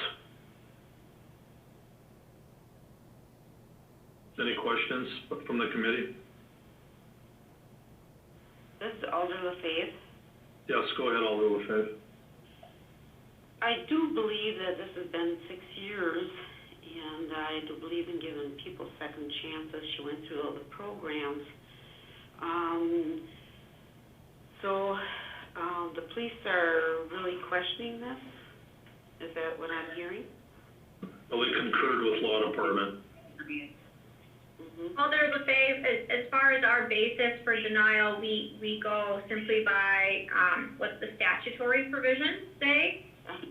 So under Chapter 125, if someone is a convicted felon or a habitual law offender, they are not qualified to hold an operator's license under Chapter 25. So when we are looking at someone's background, if they have a string of offenses that are all drug and alcohol related, or with respect to violent activity or disorderly conduct, and just basically showing a history or a pattern of a certain type of behavior, the police department denies that person, and then that person, under statute and under law, has an ability to come forward and appeal and show that they have rehabilitated, and they can show that they are fit for that particular licensed activity. And so that is what the applicant is doing today, by showing that completed her probation and completed the required treatment and hasn't reoffended since 2014. It's then up to the discretion of the committee whether at this point her prior offenses no longer substantially relate due to the passage of time and due to her evidence of rehabilitation that she has provided to the committee as of today. Okay. Have we Before we continue, we gotta close the floor unless does anybody else have questions of Ms. Webster? If not, I'll entertain. Why was the probation revoked? You're asking Ms. Webster? Yeah, 2018. 2018. Yeah, in 2018. Yes. Why was it revoked? It wasn't due to anything I had done. It was just, I was supposed to be done earlier than that, and I wasn't paid up. And it was basically, I was at the wrong place at the wrong time. But I didn't get no new charges. It wasn't because of something I did. It was mostly money, because of the money. Is everything If I was paid? able to pay it, then I would have been done. Sure, do you owe any balance to the court currently? No, I don't owe any fines, I don't owe any restitution, I have nothing. I've had no new charges since once I got on paper till now, so it's been over 7 years. I've been doing good. I've had my grandson since then, he's 5 years old, so I take care of him, and I have another one on the way, so. Okay, thank you. Thank you. Anybody else have questions for Ms. Webster? Otherwise, I'd entertain a motion to close the floor. Motion to close the floor. By Stevens, do we have a second? Second. Second by Vanderleest. All in favor, please say aye. Aye. Aye. Aye. All opposed. Committee, what are your wishes? I'd like to give her another chance, Mark, Alter Vanderleest. Okay. All right. I second that. Well, make a motion to that effect, Alder Vanderleest. Motion that we can reinstate her license, that she can get her license approved. That's my motion. Okay. seconded by Dave. Yes. Okay, any other discussion, all in favor, please say aye. Aye. Aye. Aye. That passes unanimously. Ms. Thank Webster, you did very you hear that? Yes, Okay. I did, thank you very much, I appreciate All right. it. All right, Good luck. do us proud, do us proud. Well, I Mark, will, I will. that should just go into effect until council. Yes, that's true, thank you for that.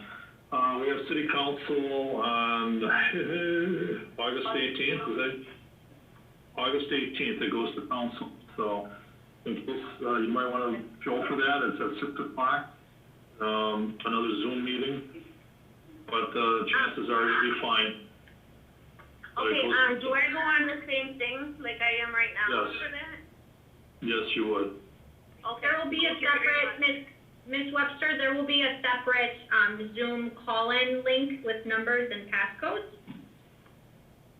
Okay, So when the council agenda is published, that will be, it'll be posted online on the city website, for the council agenda for the 18th, and then that will have the Zoom call-in instruction. Okay, thank you so much. I You're welcome. appreciate it. Good luck. Take care. Thank Okay. you. Bye. All right, we are on to item number 13. All right. Consideration of possible action on a joint request from Alder Gerlach and Alder Corpus Dax for the city of Green Bay to sign on to the resolution passed by the Wisconsin Public Health Association declaring racism as a public health crisis in Wisconsin. I see that Alder Corpus Dax is here. Yes, I am. You have the floor. Thank you. And my apologies from before. I was moving from one room to another with two laptops because I had another meeting going on at the same time, and I didn't realize that I unmuted myself, so my apologies. It sounded kind of interesting. So. At least that's what you thought. Yeah, that was with. Go ahead. All right, so Wello, Natalie from Wello approached Alder Gerlach and I. We met with her regarding declaring racism a public health crisis. So back in 2018, the Wisconsin Public Health Association made this declaration that prompted a number of additional health equity activities. Essentially what happened is the resolution was made into a declaration, and from the email that I'm seeing, it was sign on for cross-sector and regional support throughout the state. In January of 2020, Wello started working with state and local partners to build their cross-sector collective collaboration of partners to sign on to the declaration together, indicating the community's commitment to addressing health equity and health disparities. Is Alder Gerlach here? Does anyone see if she's on? I don't, Alder. I believe she has, Here, but. I know she has other meetings. She wasn't sure if she was going to be able to attend. yeah, I think she was So I do have a statement from Alder Gerlach to read. So in response to the request by the Wisconsin Public Health Association as part of the Wisconsin Healthiest State Initiative, I enthusiastically support the declaration that racism is a public health crisis in Wisconsin. As we seek to fill our new position of Diversity and Inclusion Coordinator, this is the right time for us to join the 80-plus other Wisconsin organizations that have signed on to this declaration. Being white in Wisconsin can blind one to the public health crisis that our non-white citizens face, but the data do not lie. The 2018 Aurora Healthcare Report revealed that a Black woman in Brown County is 21% less likely than a white woman to receive health care in the first trimester of her pregnancy. Black residents of Brown County are twice as likely to suffer a premature death than are white residents. In Brown County, white citizens live on average 16 years longer than Black citizens, and 18 years longer than Hispanic citizens.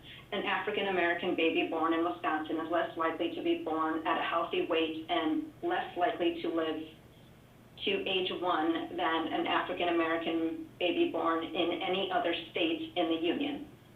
My work in the community health taught me that the social determinants of health poverty, homelessness, incarceration, and others are critical in predicting health and wellness. 2018 Green Bay and Brown County census data show 11% of white citizens live in poverty, but 72% of Pacific Islanders in Green Bay live in poverty. 46% of Green Bay's Black population lives in poverty. 33% of our Native population lives in poverty, and 23% of our Hispanic neighbors live in poverty.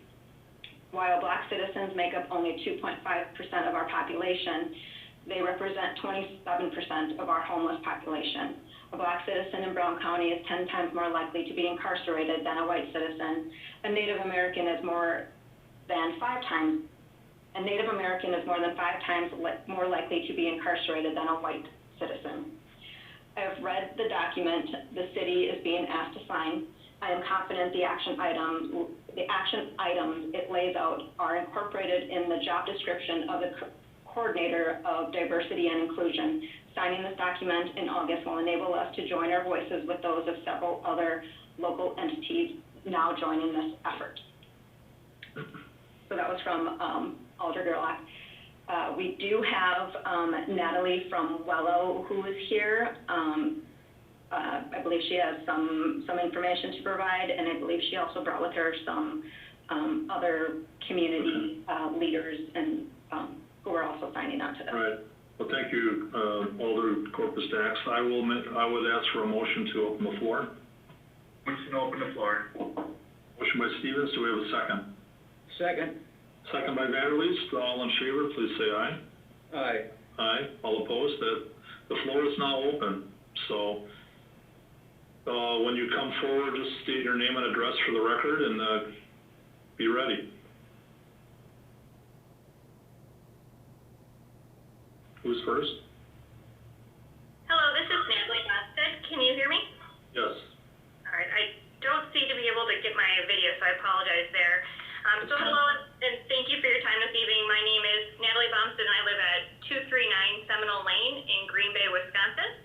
So I come to you today as a Green Bay resident, a Green Bay employee, and a parent, asking for the City of Green Bay support to sign on to the statewide declaration of racism as a public health crisis, alongside several other community leaders and colleagues, and some of which are here today. So I serve as the Executive Director of Wello, and we are a local nonprofit focused on addressing the root causes of what prevents equitable health and well-being for all our residents. When we examine the health disparities and inequities that persist in our local community, racism does emerge as one of the root causes driving poor health outcomes. These inequities contribute to ongoing health disparities, some of which Alder Corpus Dax mentioned, including poor birth outcomes, where in Wisconsin, infant mortality rate for infants of non-Hispanic Black women is the highest in the nation. Black women are up to 4 times more likely to die of pregnancy-related complications than white women, and Black residents of Brown County are twice as likely to suffer a premature death than our white residents. We've seen increased incidence of chronic diseases such as heart disease, diabetes, and cancer, and increased prevalence of mental health distress caused in part by historical and continued negative bias, stereotyping, and prejudice. We see shorter life expectancy. So in Brown County, white citizens live on average of 16 years longer than Black citizens and 18 years longer than Hispanic citizens. And in 2019, Well conducted a resident health and well-being survey, and we found that non-white residents reported lower well-being in all categories compared to their white counterparts.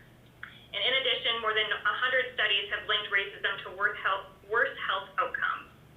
So racism is really the definition of a public health crisis. It is a problem that affects a large number of people. It threatens health over the long term, and it must require the adoption of large-scale solutions, working together with multiple partners to solve and address.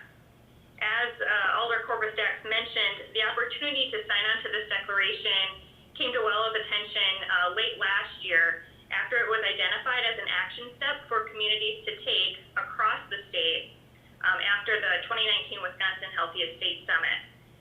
So beginning in early 2020, Wello's been working with some of our state and local leaders to really build a cross-sector coalition of partners to sign on to this declaration together, indicating our community's commitment to really addressing the health inequities and disparities from racism to create an inclusive community in order for our health and for our economy to thrive.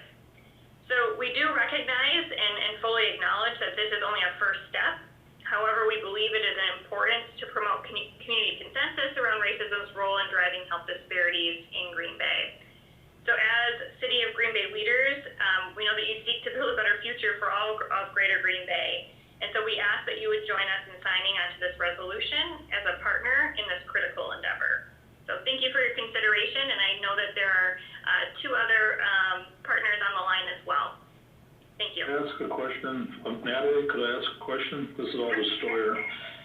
I'm just wondering, I presume you've reached out to other members of the community. I was going to ask like Reverend Green or Sharon Harper or Robin Davis of the African American community, the Oneida Tribe, Hispanic or Latino group leaders, the Hmong, Somali. Have you reached out? I presume you have reached out to other. Yes, we have. That's correct. Okay. And I just have a written statement from Robin Davis in particular, if you would like me to read that as well. I know Robin very well. She's very well respected in the community. Yes, if you wouldn't mind, I'd like to hear that, or we'd like to hear that. Absolutely. I'm just going to pull that up here real quick.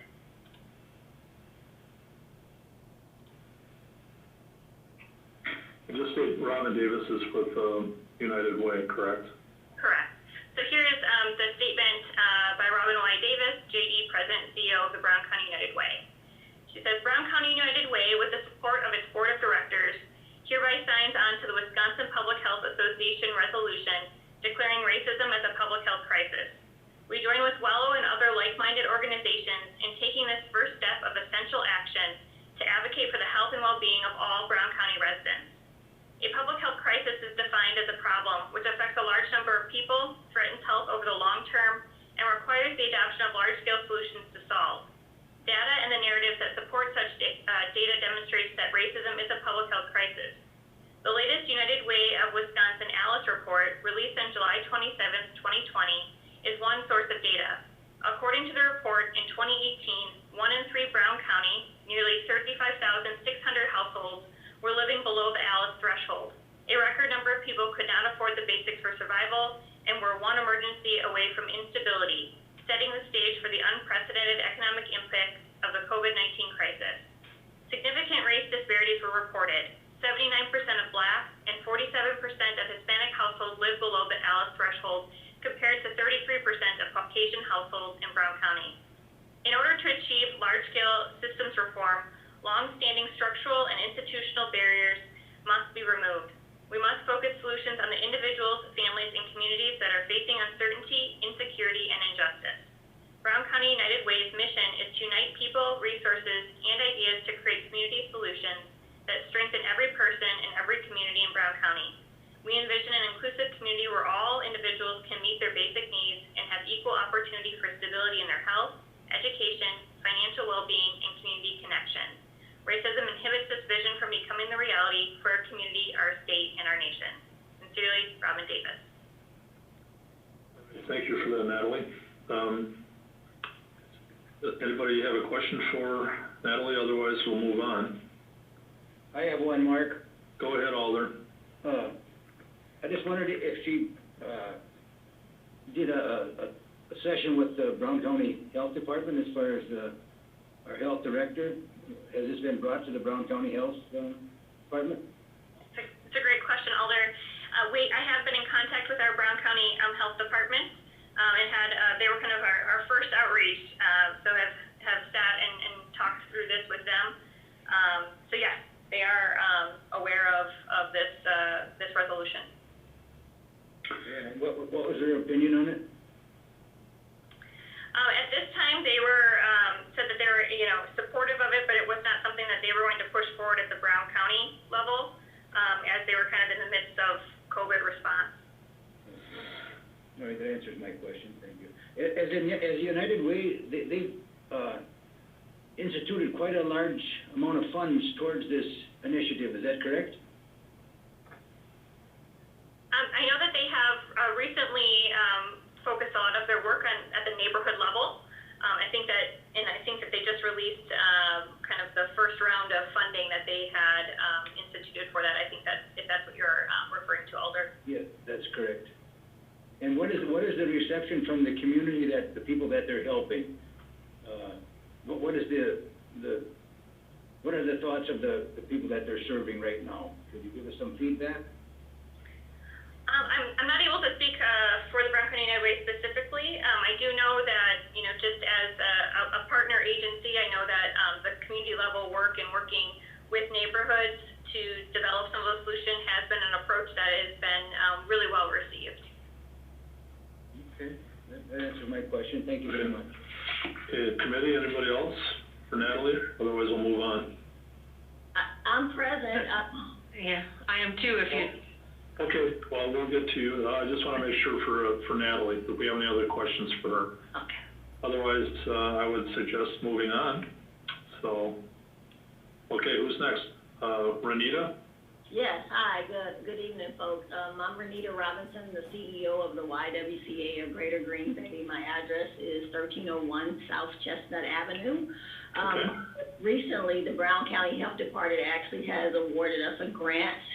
It's called Racism and Health Disparities, and we will be conducting focus groups from the 4 Latinx, African American, Hmong, and Somali communities, pursuant to their experiences of health disparities here in the Ground Bay community. And then I have a letter that I have written in signature, signing on to the health in support of the declaring the public health crisis, racism of public health crisis, and I'm happy to read that. You may, go ahead.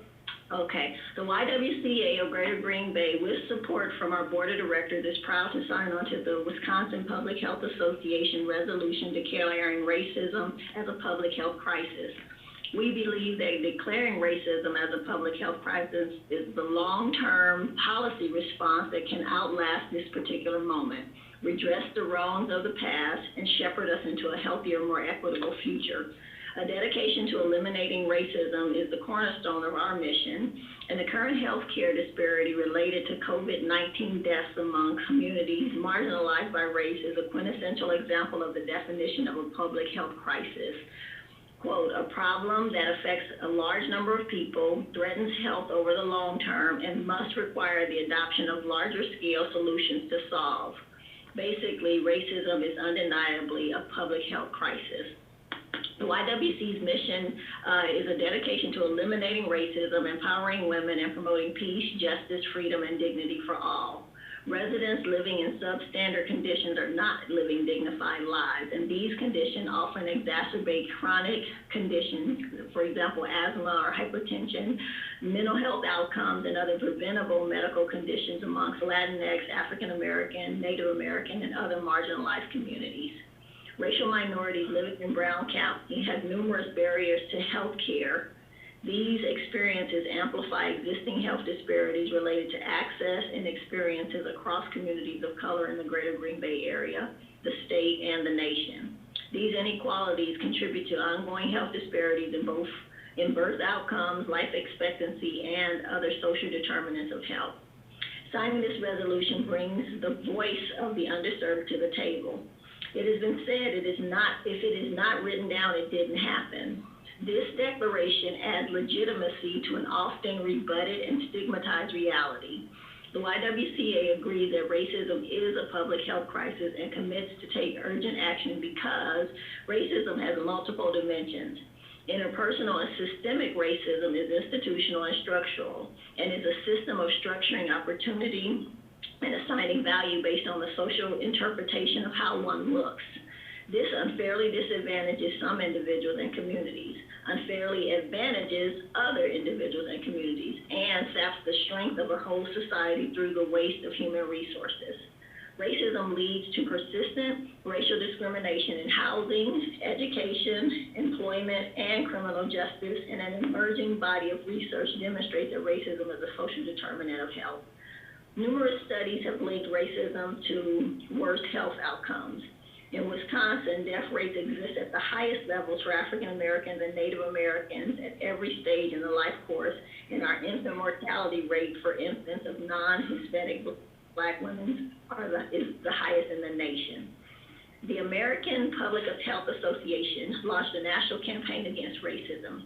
Healthiest Wisconsin 2020 states that Wisconsin must address persistent disparities in health outcomes and the social, economic, and educational and environmental inequalities that contribute to them.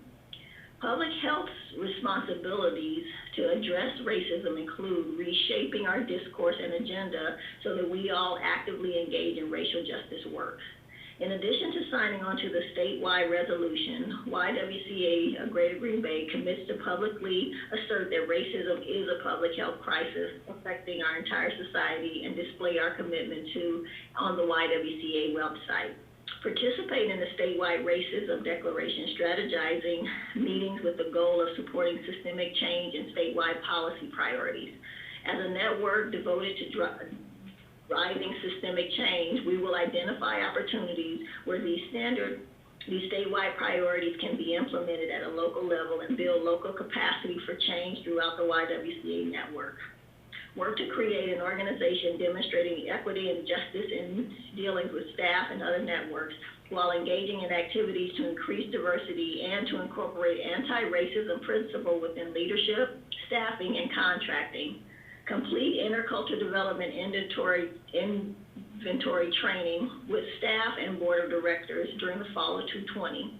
Contribute to community education around social and racial justice issues. And this is currently happening in the form of our Stand Against Racism Lunch and Learn series, our Where We Live series, our No Wrong Thing series, and our Implicit Bias conferences. As an institution that seeks to build a better future for Greater Green Bay as a whole, we join the signing on to this resolution today. We have demonstrated action with our words and pledge our individual and collective resources together to develop tangible actions to dismantle the structural racism preventing us all from reaching our fullest potential. We recognize and fully acknowledge that this is only a first step, and words must be accompanied by actions. We also believe it is important to promote community consensus around racism's role in driving health disparities in Brown County.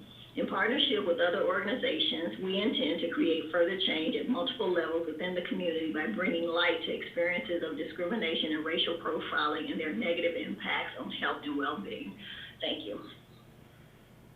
Thank you, Ms. Robinson. I was going to ask, you were saying that the YWCA will be a focal point for many of these things. Are you, in the long run, are you looking for the YW to maybe be a leader in this area, or are you looking for other, I presume you're looking for other organizations to be involved as well, and folks from all races, I would say. Indeed, we have strong relationships with Casa Alba Melanie, with COMSA, the Somali Resource Center, Wise Women Gathering, a Native American program, United Way, and so we have been expanding our relationship with all of the without community members. ADRCSC is here, and so that what we'd like to do is really be the hub of many of the conversations that really have awakened people to some of the disparity. You all just heard some of the statistics, and they're staggering, and I think a lot of the community has no idea about those. And so what we've been doing in much of our programming is making sure that we ground it in those statistics and in that information and create spaces where people basically come and get informed and are given the scaffolding and then the tools to be able to take that out into their families, into their neighborhoods, into their places of work, and then to change the narrative. And so we have been actively participating in and working to make some changes in terms of people's basic understanding of what's happening regarding racism in the broader community. Okay. Are you familiar with Circles Green Bay? Circles Green Bay. I have heard of Circles. I have not participated in any of the work. Okay. Well, it's a group that I actually belong to, and we've been looking at poverty from another angle, and it covers a lot of these things. Alder Brunette and I years ago were involved in the homeless directives to find a resource center, and we found out there were 15 different causes for homelessness, so it wasn't just on racism, but there were other endemic things as well. So I think having the conversation, a real conversation with all sectors of society might be a good way to go. I think there's some things that we're not fully aware of. I think a lot of us look for statistics, which are important, but sometimes it's hard to delineate some of that, but I appreciate it. I've seen you on television a number of times. I know you're very passionate, and, Robin Davis worked with me on a committee as well. So I have a lot of respect for both of you, and I don't know, committee, do you have any other statements or questions for Ms. Robinson? Otherwise, we'll move on.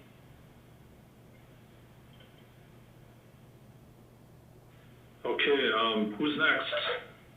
Thank you again. This is Devin Christensen. I am honored to serve as the Executive Director of the Aging and Disability Resource Center here in downtown Green Bay. What's your address? It is 248 Gwynn Street in Green Bay. Okay, go ahead. Thank you for the opportunity to be able to speak to this issue. I'm very pleased to join in partnership and support of WELLO and YW and United Way and all of the other partners that have come together to take a stand against racism. And the Aging and Disability Resource Center is eager to sign on to the Public Health Association's resolution to declare racism as a public health crisis. I need to really acknowledge that my own privilege and struggle to tackle issues of injustice without lived experience. I don't stand here or sit here with experience or speak as though this has been my story, but I can't look away. This is big, scary, and messy, but that's not a reason to do nothing. We have to act, even if we stumble. The timing is right to do what's right. In Green Bay, you have, as a council, have taken a very progressive steps to stand up and declare what we believe with the passage of the Diversity and Inclusion Coordinator. Their success will depend on the momentum and positive policy of this council. Other municipalities and counties are watching, so we can lead. Racism is really a health equity issue. The demographics just don't lie. According to the Population Health Institute at the University of Wisconsin, differences in health between white communities and communities of color are due to lifelong experience of long-standing, deep-rooted institutional racism that created unfair systems, policies, and practices that reinforce barriers to opportunities. Those barriers there are all of these barriers to health, wealth, safety, opportunity, employment, education, and clean and healthy environments. Racism, not race, has led to worse health outcomes for people of color. This is about social determinants of health. We often think about health as the health care we receive, but really, our health is determined by all of the things outside of the doctor's office. 80% of our state of wellness as individuals are decided by social determinants that help us succeed and move towards wellness instead of away from it. In my work with older people and people with disabilities, this pandemic has really uncovered some very scary data about persons of color and people with disabilities around COVID. It's really pulled back the covers on the health issues, and it's really shined a light that we can't ignore. In older people, in particular in my work, they comprise 25% of the cases of COVID, but 87% of the deaths. So they're 18 times more likely to die than their younger counterparts. Now let's add elements of race on top of that. Persons of color, older Black persons, die at a rate 10 times that of white. Older Hispanics die at a rate of 5 times that of whites, and older Asians die at 3 times that rate. So in Wisconsin, people of color comprise 7% of the state population, but yet make up 20% of all of the COVID cases and 25% of the deaths. This is already complicated by an ever-widening gap in life expectancy. There's a huge disparity between subgroups of Caucasians who have a higher level of education and African Americans who do not. That disparity, as you heard in other people talking, is around 16 years difference in life expectancy. So why is this an economic issue? We know that Gen Z, the generation who is coming behind us, wants to live in a community of principle, and they are very eager when there are values that are put on the table to help them stay in a community. They want to move and live in a community where it's progressive, and we know the data has been very concerning for all of us in Wisconsin, as we see around 14,000 college-educated students leave the community every year. The other thing that's really important, why it's an economic issue, is we know the public school data about children of color. Who is that next generation? Those 55.5% of the current students in the public school system in Green Bay are of nationalities other than white. In the generation to come, the Caucasians in this community will be the minority, not the majority. And if what we're talking about in terms of life expectancy, chronic illness, and health disparity is great in people of color, and that becomes the majority population, it is an economic issue in terms of our health care, what we can afford as a community and as a government. In my career, when I went to school, it feels like a very long time ago, so it's been 29 years that I've been working in this field. And in the area of gerontology, we talked forever, and my whole career has been built on saying, how do we help people retire and have 30 years of viable life where they give back, have a valued retirement, are living to the best of their ability, have the economics to succeed and thrive. So we built all of our programs around feeling like people are going to have 30 years of life post-retirement. What we're seeing in the demographics right now is that that's 15 years of chronic illness and disparities is what's ahead of us. We have to totally shift our strategic thinking about the programs that we run. It will be Ms. Christensen, Yes. Could you wrap it up a little bit? I absolutely will. All right, I appreciate it. Absolutely. So my last piece of the message is, what can we do? We can help push towards education for all people, making that accessible and possible for everyone. We can bring voices to the table, and we can join together in a declaration around racism as public health crisis. Thank you for your kind attention and consideration of this request. Okay, thank you very much, Devin. Does the committee have anything to ask of Ms. Christensen? Otherwise, is there anybody else out there? I see Alder Gerlach is here. Your statement was read, by the way, so. Is there anybody from council, any other fellow council members that would like, unless there's anybody else? Celestine, do you see anybody else that might want to speak? Celestine hopped off. I don't see anybody else that would want to speak. And if the committee and council members want to have a discussion, we can close the floor at this point. Okay. I'll make a motion to close the floor. Okay, by Stevens, second. Second by LaFave. All in favor, please say aye. Aye. All opposed? The floor is now closed, and, well, there we are. Alder Dorf. Thank you. I wanted to say thank you so much to the speakers tonight. You made a great case for this. I enjoyed Alder Gerlach's letter that she wrote. She did a fabulous job. I think this was something that is definitely needed.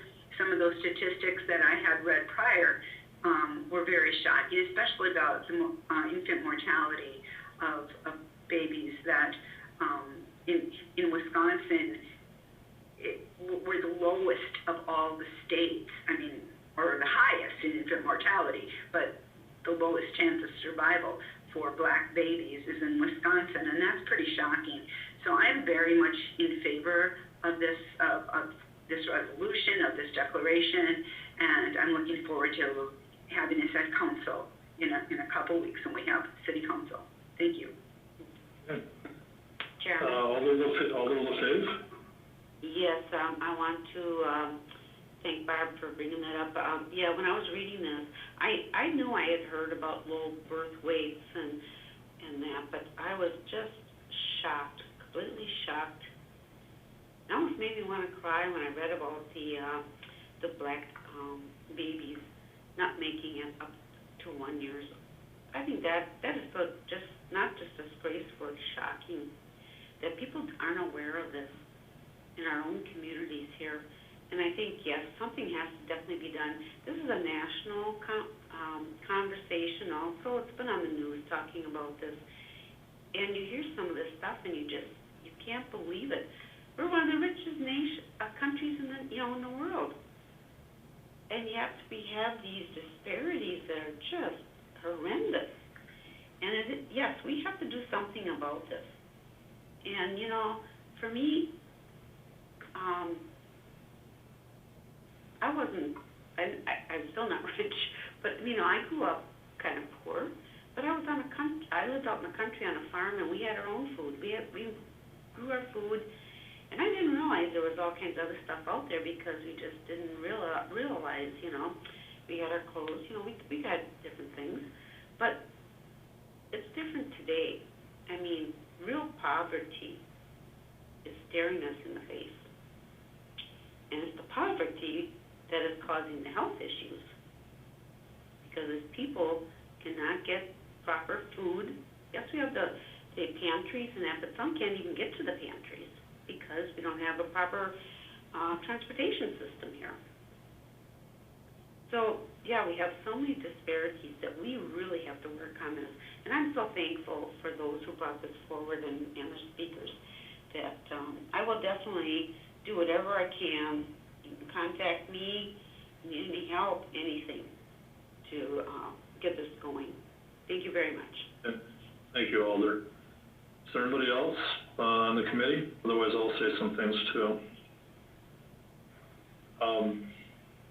First of all, thank you for the speakers. Thank you, Alder Gerlach and Alder Corpus Dax, for bringing this forward. I think every one of us, no matter who we are, you look in the mirror and you kind of say, who are you? Who am I? And, what kind of life experiences have you had? And I'm not going to say, well, Mark, look what you've done. But for example, I grew up in Milwaukee during the 60s, and we had race riots down there. We had martial law. I was in high school, and windows were breaking, and buildings were burning, and I was a 13-year-old kid, just shocked. I remember seeing movies of Selma, Alabama. I'm old enough to remember that. And I remember sitting there eating dinner in a comfortable setting and just watching that and saying, this isn't right. So I drove integration bus routes as well. So I drove 65 black children back and forth to school. And a lot of the black parents, they didn't want their kids to be separated for an hour and a half. They wanted the same things that we all did. Safety for their children, safety for their families, food on the table. So, it's difficult. I am who I am. I can't apologize or say, well, that's the way it is and such. I am who I am. I'm an older white male. I don't wake up in the morning and worry about things. Maybe some of the minority folks do. I've heard stories from a number of people. I realize we got this kind of at the 11th hour as well. We didn't really have a whole lot of time, and I'm not angry about that. I think there's a lot of important things here. There's a lot of information here, to say the least.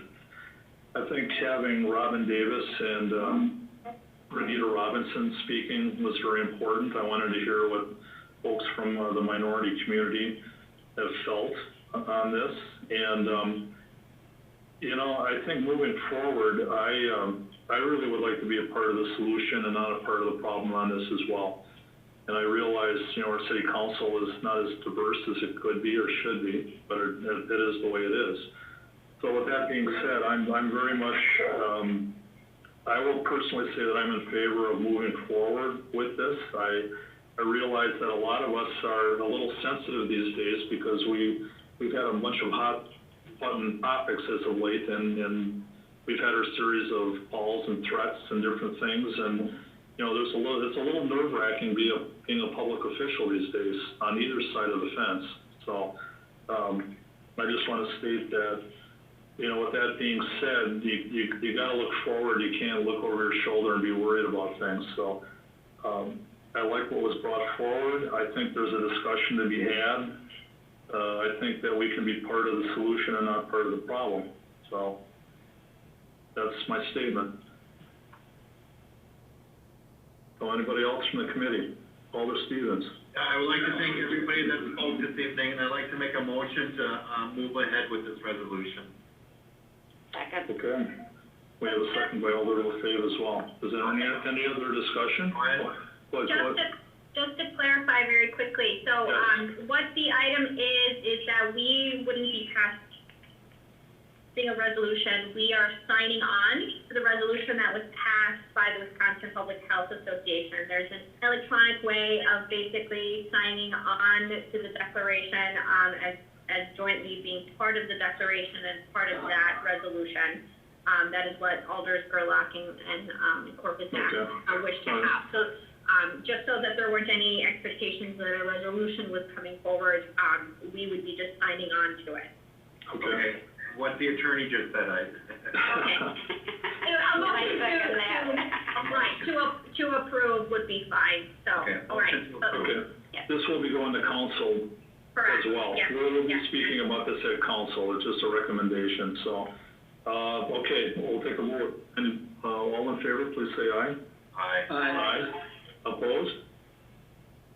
That passes unanimously. All righty. I lost my screen here, what's next? Yes, we are on to the liquor violation report for August. Oh, it's our favorite part. Lieutenant? Yes. Let's see, during this past time, there was one incident that resulted in 2 ordinance violations and a property referral, due to some underage drinking and allowing them to be inside a bar in our town. Okay. Well, it's not too bad, but thank you for that. Motion to receive and place on file. Okay, this receive and place on Thank file you. by Stevens, and do we have a second? Second. Second by Vanderleest, all in favor, please say aye. Aye. Aye, all opposed? That passes. What's next? My screen's gone. Yep, nope, 1 second, I'm getting there, and we are on adjournment. Hey, Motion to adjourn. motion to adjourn by Stevens, seconded by Vanderleest. All in favor, please say aye. What? Yeah, go ahead. I was just gonna ask Lieutenant Mahoney if he got that magazine that I sent him. Yes, I did, thank you very much, it was very nice. That was nice, I knew you wanted that, so all the best, thank you. All right, Thank you. good stuff. All right, all in favor of adjournment, please say aye. Aye. Aye, all opposed? Thank you for your diligence and patience, everybody, and,